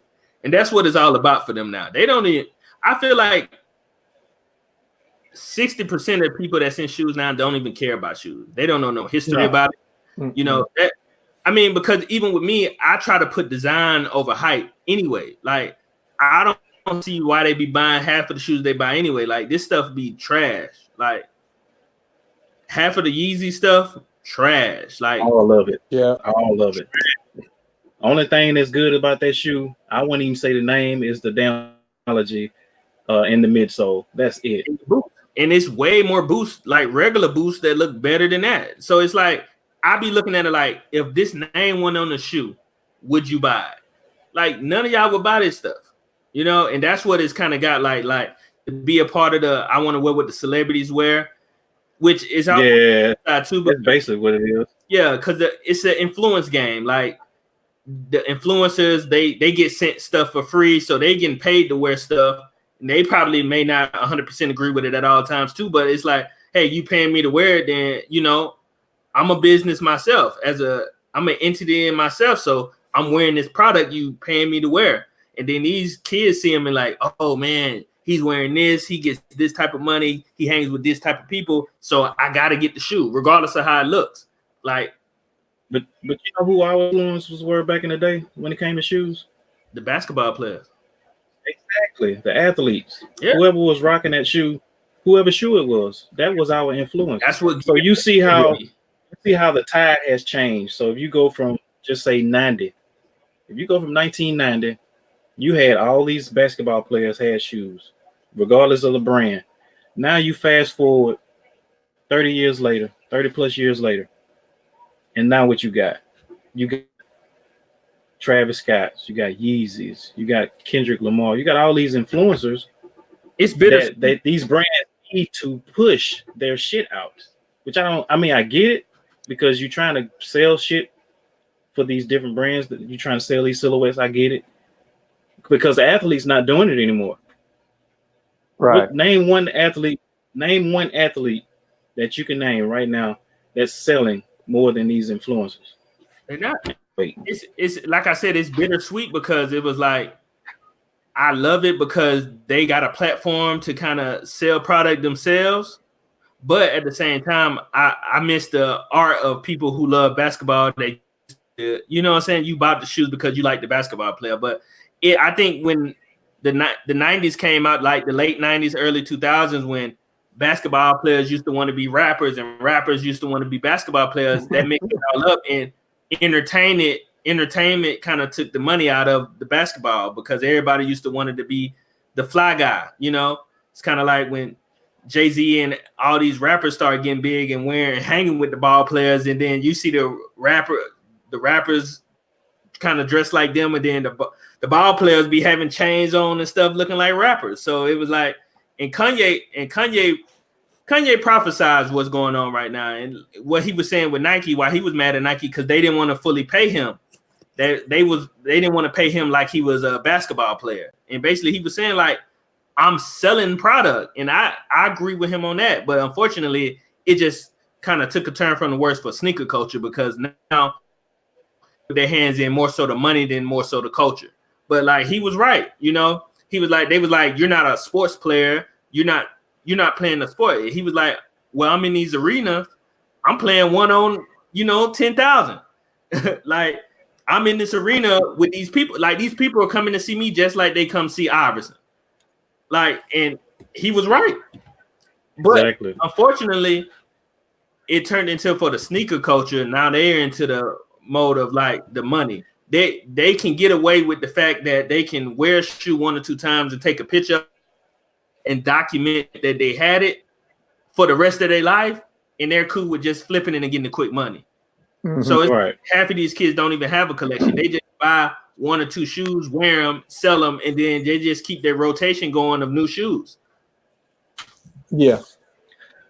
I got one question, and I'll pass it off to you, Hop, if you got some more questions for me. I got one question. It's for both of y'all too. All right. I gotta come with something like this here. All right, since we was talking about rappers, you made the quote, rappers want to be ball players want to be rappers. Mm-hmm. Give me 5 NBA players that you thought was on the mic. On the mic? I don't think it's 5 NBA players that's good on the mic. I'm be honest. Not Dame Dollars? You don't like Dame Dollars? Dame is okay. Rasheed Wallace. We talking about of all, just stretching all the way back to when they actually got into hip hop. Amon Shumpert is okay. Dame is okay. Rasheed Wallace was okay. That's pretty much it, man. I can't think of nobody else. Like, if I can't think of it off the top of my head, you couldn't have been that impressive to me. That's my number 1 right there. Who, Shaq? Yep. Shaq. Man, Shaq trash. Not to me, he ain't. Trash. I can't do it. It's cool for entertainment purposes, but as far as like being intricate with lines and stuff, like I really like putting together the stuff. I can't do it. I mean, it's cool. It ain't. Nah. Nah. You like fuck that. You like fuck that. Kobe is horrible. Kobe. Man, Kobe was trying to be all suave and debonair with his shit, though. You know what I mean? I don't know what Kobe was doing. Man, he was on something though, for real. Kobe is trash. I like Shaq, bro, because Shaq was flowing. I mean, granted, he can rap half the time. I'm gonna say why I say he trash. Okay. When it comes to music for me, Jay tell you I used to write. When it comes to music for me, the first thing I hear is how passionate you are about it. To me, it sounds like Shaq just like rapping because rapping was cool, more so than saying like I really had something to rap about. Like Gotcha.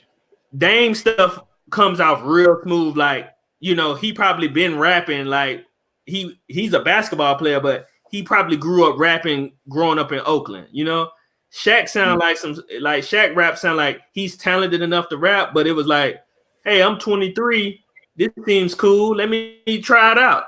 That type of stuff. It's kind of like kids in the shoe culture now. It's like, oh, what they're doing over there is cool. Let me get into it and buy some shoes and say I'm cool. That's how Shaq was to me. Look at throwback. Yeah, must be the money. Man, nah. I can't do Dion. That was the only. I think that was the only one, but I really didn't like none of those because I just kind of tried to stay to the core of artists, you know, express themselves as real rappers. I tried to keep rappers as rappers and basketball players as basketball players. I'm gonna say this too because I had a compilation album with all NBA players on it. Mm-hmm. I think I still got it, and they had Cedric Sabalas on there. What? Yes, Cedric Sabalas. I never heard of that. I'm gonna have to find it, man. I know I still got it. They had Shaq on there. They had Kobe. Was this on? I want to say they had. Who they had? Iverson on there too.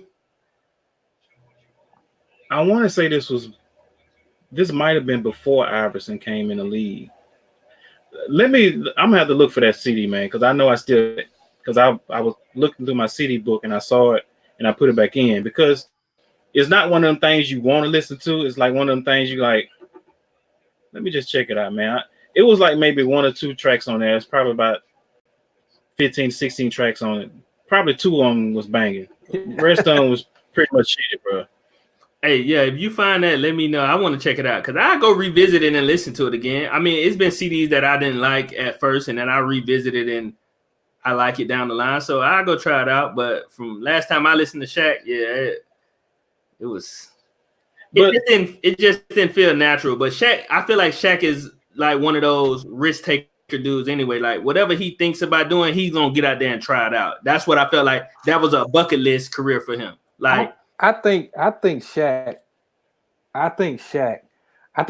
had decent skills, but he was more of like a comical rapper. You know what I'm saying? He was more like I said earlier. You know what I'm saying? Like that song that he had with the Fushnikins, that "What Up Doc." You know what I mean? I love that shit, man. What's up, Doc? You know what I mean? I don't know if you ever heard of that one, Dre, the Fushnikins, but that's like a old. That's like 92. That was like early 90s. Yeah. What's it called? The name of the song is called "What's Up, Doc." Yeah, What's Up, Doc? Yeah, and it's Fushnikins with Shaq, but they had that one guy in there that rap. He used to rap real fast. He was almost kind of like Twister before his time, before Twister came. He made a good comment. He made a good comment saying Shaq fit the 90s. Yeah, he with did that style back in the day. He did Fit that because that's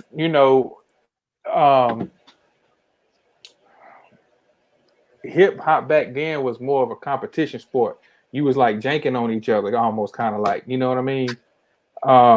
So he did fit that era. And Shaq didn't have a bad run. He had a couple of decent songs.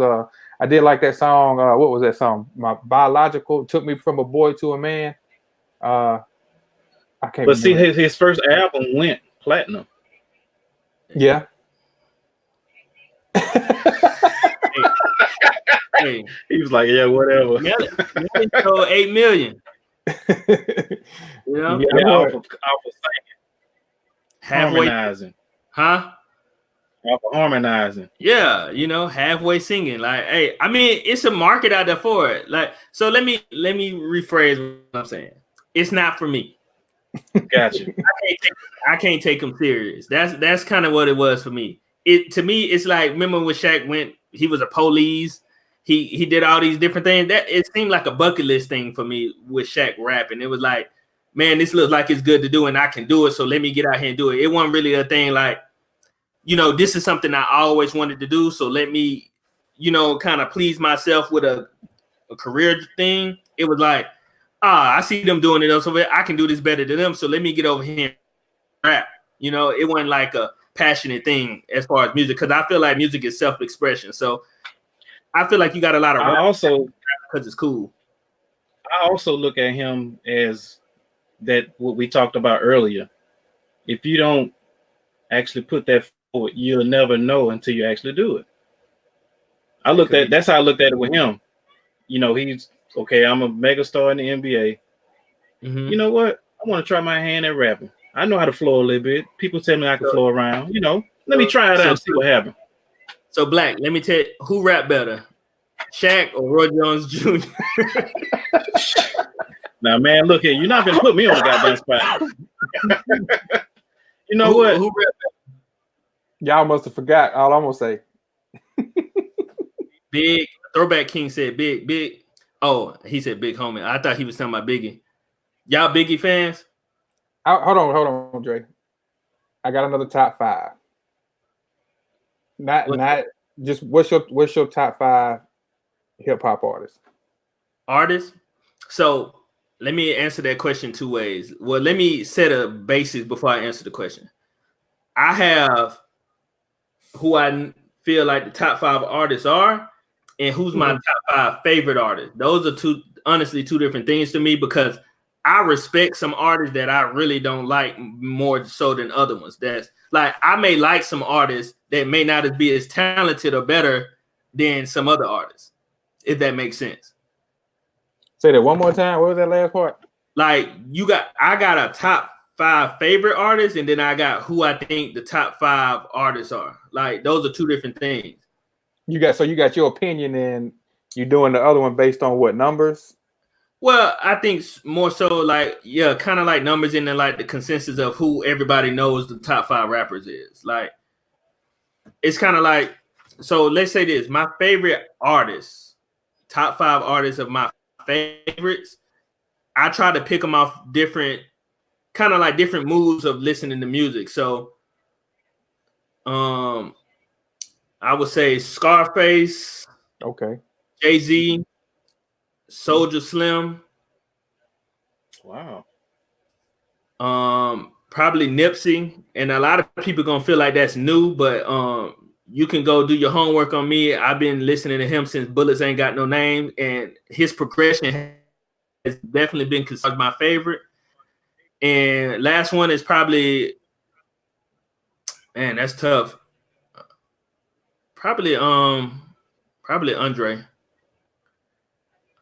Probably. You know what? Good answer. I think most people from the South, I'm gonna just say the South.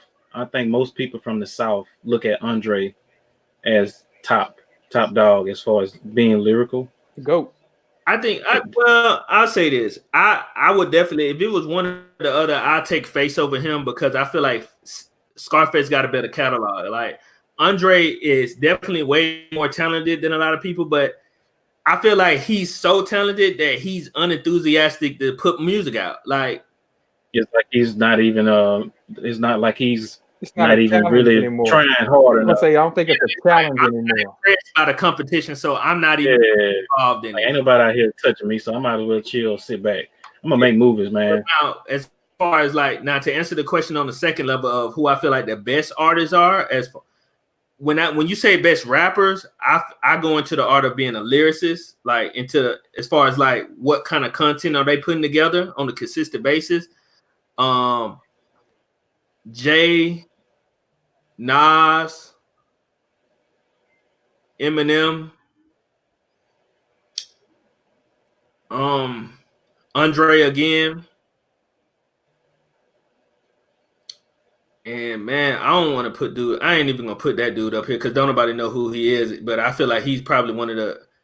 It's a dude named from Houston named K Reno. He's real crazy with the lyrical content, but I don't want to put him up there because no one's gonna respect him. So I go with Pop. So I go with Pac. So what I said, Jay, Nas, M, Andre, and Pac. Yeah. I take that. Yeah. Unfortunately, gotcha. I know I get a lot of flack, but I can't put Biggie in my top 5. God bless the dead. Rakim, Guru, Pun, Nas, and Mos Def. Throwback King. Throwback King from up north? Yeah, he's from Connecticut. Yeah. Oh yeah, yeah, I see. Check our last live we did on my channel, and we did an interview with him. Yeah. I watched it. I just didn't know where he was from. Yeah. Me personally, I'm a Rakim fan. I love Rakim. The thing is with Rakim, you have to understand with me, he was before my time. So I never really went back and listened to Rakim. I do like Big Daddy Kane though.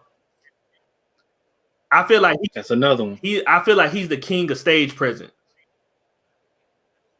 Like his stage presence, his performance was always A+ to me.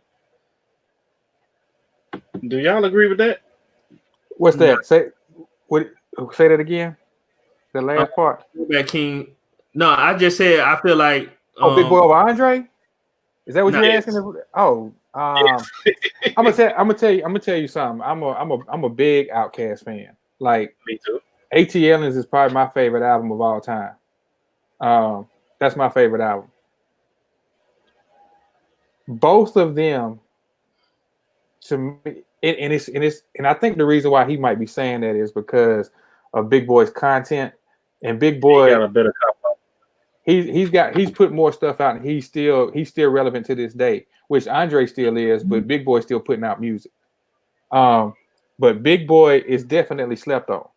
I think Big Boy is definitely slept on. It's just Andre overshadowed him. That's all it was. It's like both of them was dope artists. It was just when you next to Andre, it's, you know what I'm saying? He didn't get appreciated as much because Andre was already out here dressed like Flamingo and stuff like that. So it's like you over here looking at this dude like what he got going on. When did y'all start appreciating Andre? That's the Southern Playalistic for me, bro. I think that was it for that was the first. Well, I'm gonna tell you what song made me really appreciate 3 Stacks, and that was the last song on Southern Playalistic. That song called Deep. You want to go deep? I take you deep. You know you messed up when he spit that. When he spit, I think it was his second verse when he said the line, "Y'all could not be just like me if you was my twin." I said, Lord. And that's a simple line, but if you listen to what he said in that verse, it was like how he was just flowing, and then what he was saying, I was like, man, this dude, this a smart fella right here, because he was, I mean, just what he was saying, man, is like he said something like, y'all think I'm stupid because I shoot some up like Cupid, and if you gave me a basketball, I'll show you how to shoot it. My head's polluted, plus I'm zooted bottom to the bottom. If a pair of Jordans came out, y'all figured that I got them. When he said all that, man, I was like, dude, going off. You know what I'm saying? Like, cause coming from the South, you ain't heard nobody rap like that. I was just gonna say that. You didn't hear nobody rap like that from the South. You know what I'm saying? Who is this?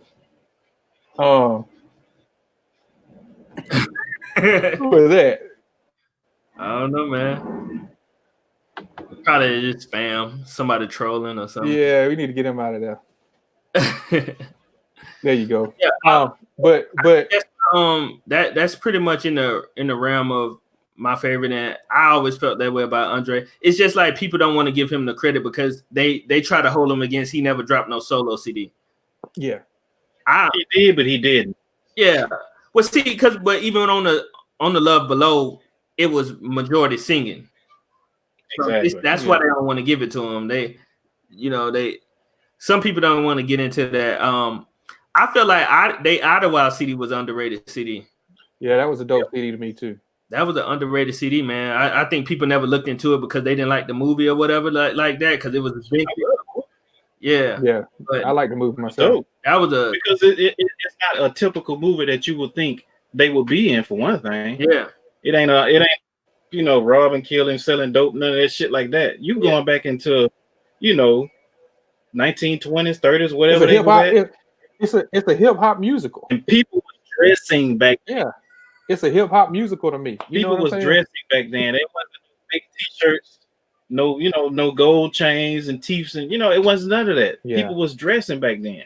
You know what I mean? That's how we were supposed to be dressing, not hanging shit out off our ass, and you know what I mean. Yeah. Go. You're not supposed to show your money like that. Yeah. You know what I mean? And to me, when they went back and did that movie, man, I applaud them on that shit, bro. Yeah. I applaud them on that shit. And Throwback King, that's my favorite group of all time. Well, Outkast too. Yeah, Outkast is my favorite group. Yeah, I knew you was gonna say that. My top 5 groups of all time, and it's a simple group. It's gonna be Outkast 1, Tribe Called Quest 2, 8-Ball MJG 3, UGK 4, and that's it. Nobody else. I would say another one because they from my home state, Montgomery, Alabama. Them Dirty Boys, but a lot of people don't know about them. I knew you was gonna say that. I remember them Dirty Boys. Dirty Boys, man. Look, man, they. What about the Deuce Comrades? What you know about the Deuce Comrades? What you? Man, good. I heard of them. They had a song called "Everybody Want to Be Down with the South." You remember that? I heard of that term. Want to be down with the South. Yeah, UGK is my favorite group. Jay-Z is my favorite artist of all time. I feel like he's been the best person to play the fence of commercializing and making a profit, but still using the content of being lyrical into the field of being in hip hop. Right. And because some people like try to still throw that Nas is better than him, but I feel like Jay-Z can stick with Nas in the lyrical content to the extent. I feel like Nas definitely edges him as far as lyrical ability, but Jay found out how to play the fence, to be lyrical and to extent and get money. And I feel like that was the goal of it. I felt like when he got him on Ether, hey man, you know what? You need to join the team. You felt like won with Ether? Who? You felt Nas won on Ether? In my opinion, yeah. I felt Jay won that. You think he won on the takeover? Oh, you're not a Jay fan? I mean, if you go back and break down the lyrics, you ain't living. You witnessed it out your folks' pad, then scribbled in your notepad and made it your life. I showed you your first tech on the road with what he said with Large Professor. Now you start rapping about your text on your dress. I like if you talking about the authentic version of who was the real street cat, that was Jay. That was Jay. Jay was the street cat. Nas was the third party visionary. Oh, Jungle was out here running the streets, and I seen that happen. So let me write about it and made it real intricate. Jay was, I felt like, again, played defense. I'm really out here doing this stuff, and I can rap. I just like Ether sounded better. You know what I'm saying? It sounded better, but if you go back and listen to Takeover, it hits different when you really like break it down to what he's talking about. Like, it just hits different for me. I went back and really broke down what they was rapping about. I felt like Jay took it. That's me. But like you said, if you're not a Jay fan, I understand that. Like, I'm a fan. I don't guard nothing he done because like his first album to me, in my opinion, was his best album. I agree. That's just my opinion. I agree. A Reasonable Doubt was his best, and I was actually listening to him back then. But then when he started getting, I understand you have to change with the times, get commercialized, pull out whack shit. That's just my opinion. It's just to the point where it's almost like he left where he was going at first, and then he tried to come back. And at that point, I was done with it. That era, you know what I think messed him up for me personally? I don't like a lot of Just Blaze production. I'm not a real like core New York loop sample beat production fan. Like I don't like looping trash loops over and just putting like a few like drum patterns over it and then calling it a beat. Like some of the beats he was picking with Just Blaze and stuff like that, I wasn't a fan of the beats that much. So like a lot of that stuff during that time frame, I skipped over. I skipped over it. Like it was horrible to me, man. This dude here, look what he said. Cross. I ain't got nothing against Crisscross though. But Crisscross, he missed the bus, man. Oh man. I mean, but you know what? That makes sense though, because if when you was a kid, they saying resonating stuff to you. They rapping about kid stuff. So that's why in parentheses is saying, as a kid, this was my favorite group. Yeah. It's kind of like me, because if I had to go tell somebody Chameleon that was one of my favorite rappers, they'd be like, why the hell would you say that? But before Chameleon that was mainstream, I followed his independent run. Like, they'll go tell you they doing interviews. Their first show was in Pensacola, so I seen them coming from nothing and making the progression. And I heard the mixtape content, like the mixtape Chameleon when he was calling himself Cooper was totally different from that commercial stuff, because I felt like he messed himself up when he went commercial because he was trying to be commercial. It sounded like more so than being himself or being his original self. He was trying to make a hit. You know what I'm saying? That's how all of them are, though, man. You know, they go hard before they get on, and then when they get on, they tell them to tone it down. You can't rap so fast. You can't rap about what you rapping about. You got to dumb it down. J. Cole career. If J. Cole never would have corrected himself and just started making real music, because I was on J. Cole heavy before he came out. Like the warm up, all those mixtapes and stuff he had was dope. And then he came out with the CD, and people was like, "Man, I like this J. Cole." I'm like, "Man, this shit trash." Like compared to all his old stuff. And then he really, when he after he made the song "I Let Nas Down," that pretty much kind of like reworked him into being a little bit better as an artist, because I felt like he went back to his roots to say, "Let me just make music of expressing myself honestly," and it worked for him. Yeah. So I think that's what it is for me. That's one thing I can say about you, man. You was up on a lot of stuff, man, before a lot of people. Because I remember when you put me up on Big Crit. You know what I mean? And with nobody checking for Big Crit back in the day. You know what I'm saying? I'm gonna tell you three key artists that I always said was gonna do it big. Crit was one of them. Wiz Khalifa, when I remember I was putting people on Wiz Khalifa when he first came out, and people didn't really like resonate with him, but he did real good from like the timeline of when I heard him. And Nipsey, like I was trying to tell people about Nipsey like years ago, and I mean, like I said, I think people look at Nipsey wrong. Like you got to really listen to his interviews and study him as a person and where he came from and what he was doing. Like he really was the blueprint of the progression of a community. And I really feel like, you know, it'll make sense pretty soon. If they ever do a documentary on him and just piece all his stuff together from like his timeline of his lyrical content and what he rapping about, it'll make more sense to a lot of people. He's probably my second favorite rapper under Jay. But like I said, I incorporate more of the music into why I like an artist. I like progression.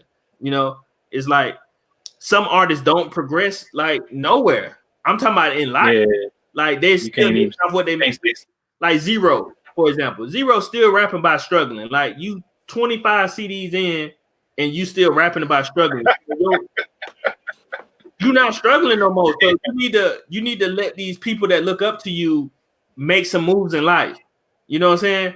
You still rapping about struggling because that's what sells for you. But the people that's really looking at you, they relate to you, so they not progressing in life because they think they still struggling. And that's okay because that's what you're still rapping about.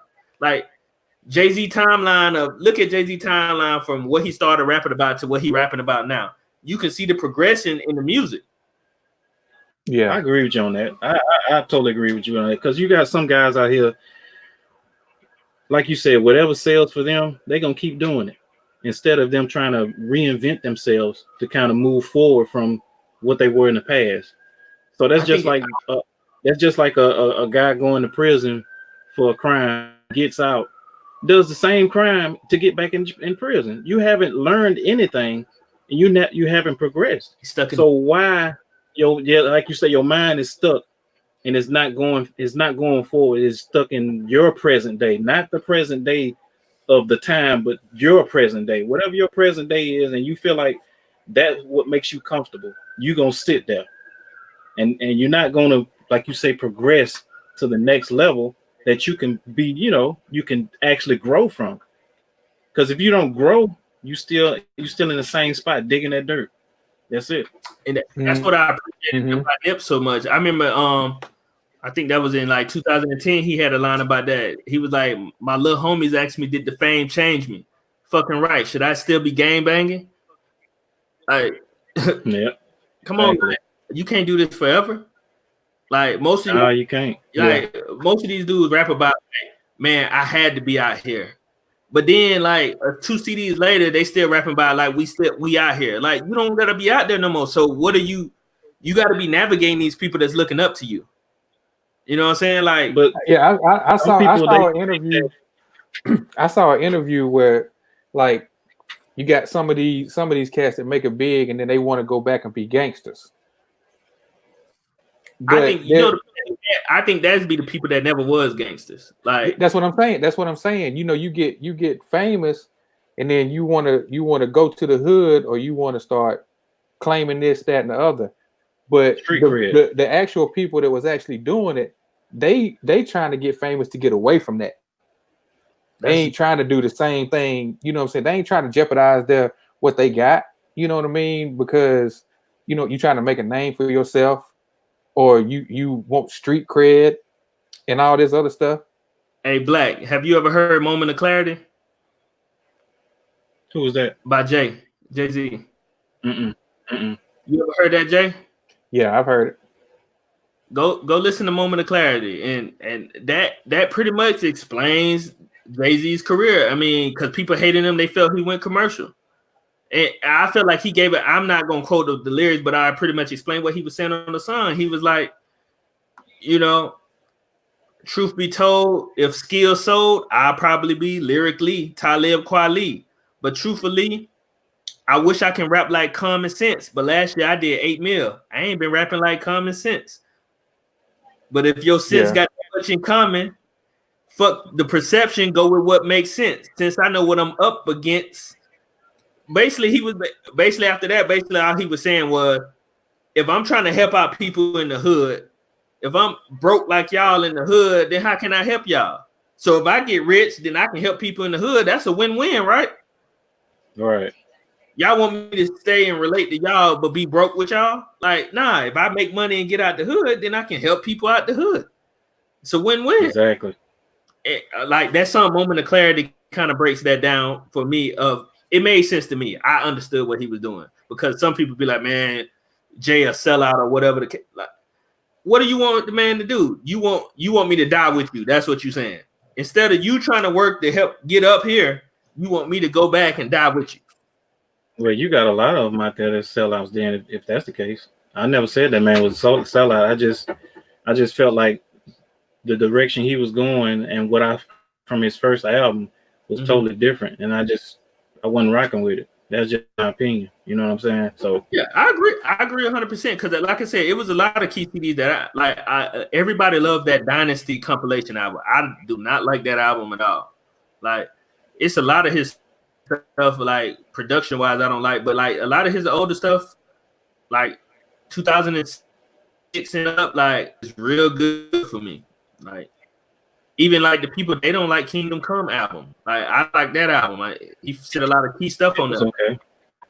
It was okay. Like the song about Dame, when he was talking about Dame, like I see a lot of people that like agree with Dame Dash. Dame don't really give people a full picture to really help them out. Like Dame Dash drop a lot of good information for people to be self-employed or be entrepreneurs, but he don't give them a full picture, which kind of leaves it cloudy for people. And our people don't really look at it the right way with Dame. It's like they feel like Jay did Dame bad because Dame out here expressing that Jay did him wrong or whatever the case may be. But I think they looking at it wrong. Like, it'd be like me. I met you today.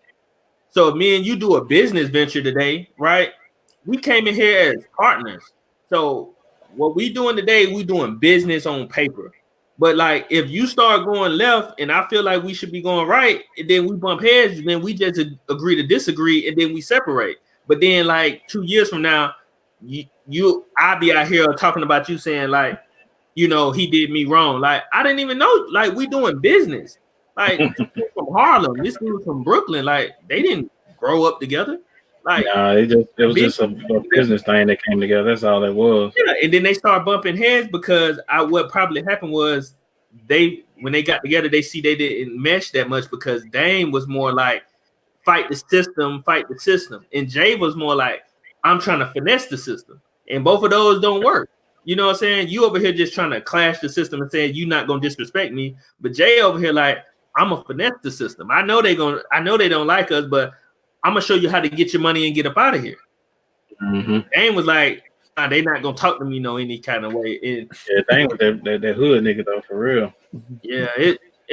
I always say because everybody was like, man, Jay was wrong in the situation. But I tell people to look at this. Go look at Biggs. Don't nobody talk about Biggs. Biggs was the third dude that owned Rockefeller. Yeah. Who he cool with? He cool with Jay. He's rock. I seen Dane had an interview a while back. He was like, Biggs don't talk to me. I don't know why. You wonder why you don't know how to talk to people. Like, yeah, exactly. Turn it on and turn it off. Like I said, I don't want to put it like that, but Dame has a lot of good information, but he be going too far sometimes. Right. That's all it is. Gotcha. Well, man, we are 2 hours in. Man. 2 hours in. It's good talk right here. Yeah. But you got anything else you want to? No, I kind of pretty much touched on. Just one last thing. You say you starting a new clothing line coming up, right? Yeah. Okay. You definitely had to keep us posted on when you bringing that out. And are you still doing the RetroFuture thing, or are you just gonna hold off on that? I'm still doing RetroFuture. I'm a prioritize RetroFuture next year around kids because basically the reason I shut down RetroFuture this year as far as like taking the website down was I didn't have the budget because like I went to like Agenda and the Magic Show and stuff and I was looking for manufacturers. I don't have the budget to order the stuff I want to order because like to get into denim and stuff like that, most of the good quality denim, they want me to order like crazy quantity. Like I may have to say, hey, I want to order these jeans, but I need to order 1,200 pieces of the same item, right? Dang.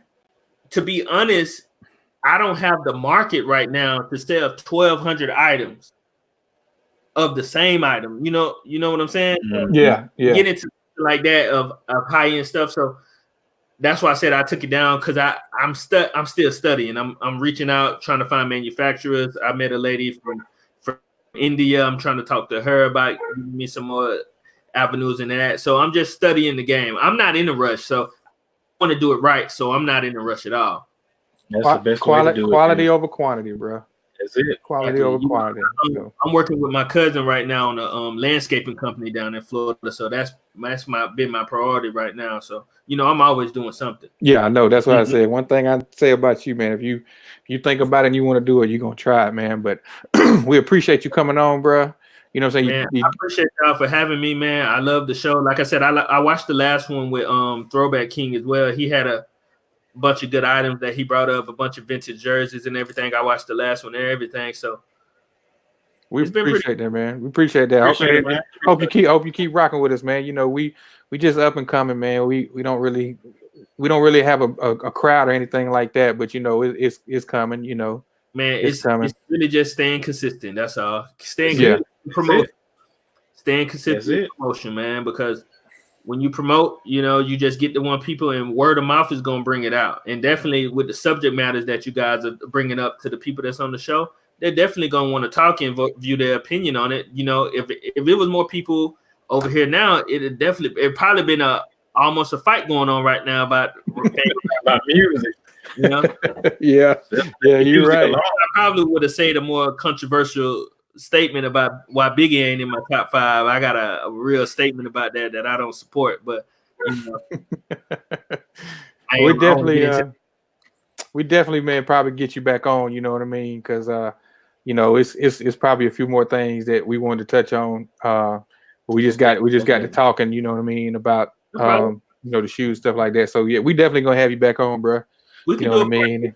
I actually I'll be in town around Thanksgiving too. So Black, come on down to Pensacola, bring my Nick ones. Oh, I got the Nick ones right here. I got the Nick ones back there. What's your send me the invoice on PayPal right now, man. I go ahead and send the money out. You want the Nick Jordan ones, right? Oh, nah, not them, man. You know. Nah, man. I want the penny ones, man. Anthony, man. Need those. Yeah, bro. But yeah, man. Shout your stuff out, man. Shout where people can find you at. You know what I'm saying? So you can find me on Instagram at DreDay850. I do have a Twitter. I do not be active on Twitter. I'm only active on Instagram at DreDay850. And my clothing line is at RetroFuture Co. Also, but again, just if you have any questions for me at DreDay850, I'll be happy to help you with if you have questions about a clothing line, even you have questions about starting an LLC or what is an LLC, I help out people with that as far as like mentorship, people to get into starting their businesses and things of that sort. I don't know much, but I'm always open to help people out. I'm always that's dope. That is dope. That's dope. I also on the side, I also help some people find some vintage shoes at times too. My vintage, not y'all vintage. Y'all. Hey, you see that sidebar? I'm talking AD, not BC. Oh man. I'm the last year of the 80s baby, so I'm 89. But yeah, man, I catch y'all. It was a pleasure, man. Y'all be safe. Man. Hey, I appreciate you, Jay. Appreciate you, man, for real. All right, Jay. All right, bro. All right, man. Yeah. Yeah, well, that's what's up, man. For those of y'all that came through, man, we appreciate y'all coming through, man. Enjoyed having Dre on, man. He had a lot of knowledge, bro. You know, you really wouldn't think fella as young as he is has the knowledge that he has. So that's why I wanted to get him on here. You know, definitely have to get him back on here again, and kind of talk to him about how he transitioned to getting to the LeBrons and stuff like that. So. Like I said, my boy, he's touched a lot of shoes in his time. I can tell. A lot of shoes. Yeah, he's touched a lot of shoes. So. But yeah, it's your boy HopDog18. Find me on IG, and also, man, with my boy Black on his channel. I appreciate everybody that came through, even the troll. Appreciate you for coming through. We had a troll. Yeah, we had a troll. We done made it, Mama. We made it. Mama, we made it. We had a troll, baby. Appreciate you, man. Black, shout your stuff out, man. Yeah, let me shout the stuff out. I'm glad everybody stopped through, slid through, checked this out. We had a dope conversation with a dope individual from our neck of the woods. This dude is doing big things at a young age, and I love that. And he has a head on his shoulder, and I think we need more young people like that. Instead of trying to be a follower, be that leader that you are always meant to be. With that being said, this is your boy Black Ass African. You can find me on IG at Black_AZZ_African. You can also find me on YouTube, which is the channel you're looking at right now. Hopefully in the near future, we will start a new channel for this form only, which is called Retro Talk Forum. That's us, me and him and me. You can also find me on Twitter, which I don't be on there either, but it's still Black Ass African on Twitter. And I think that's all the handles I got. So with that being said, man, I appreciate y'all coming through. Appreciate y'all stopping by. Y'all hit that like button if you like what we was talking about. Hit that dislike. Let us know what we did wrong, and we will fix it in the future. That being said, this is Retro Talk Forum. This is Black Ass African. He is Hop Dog, and we're out. Peace. Peace out. Yeah. Oh boy.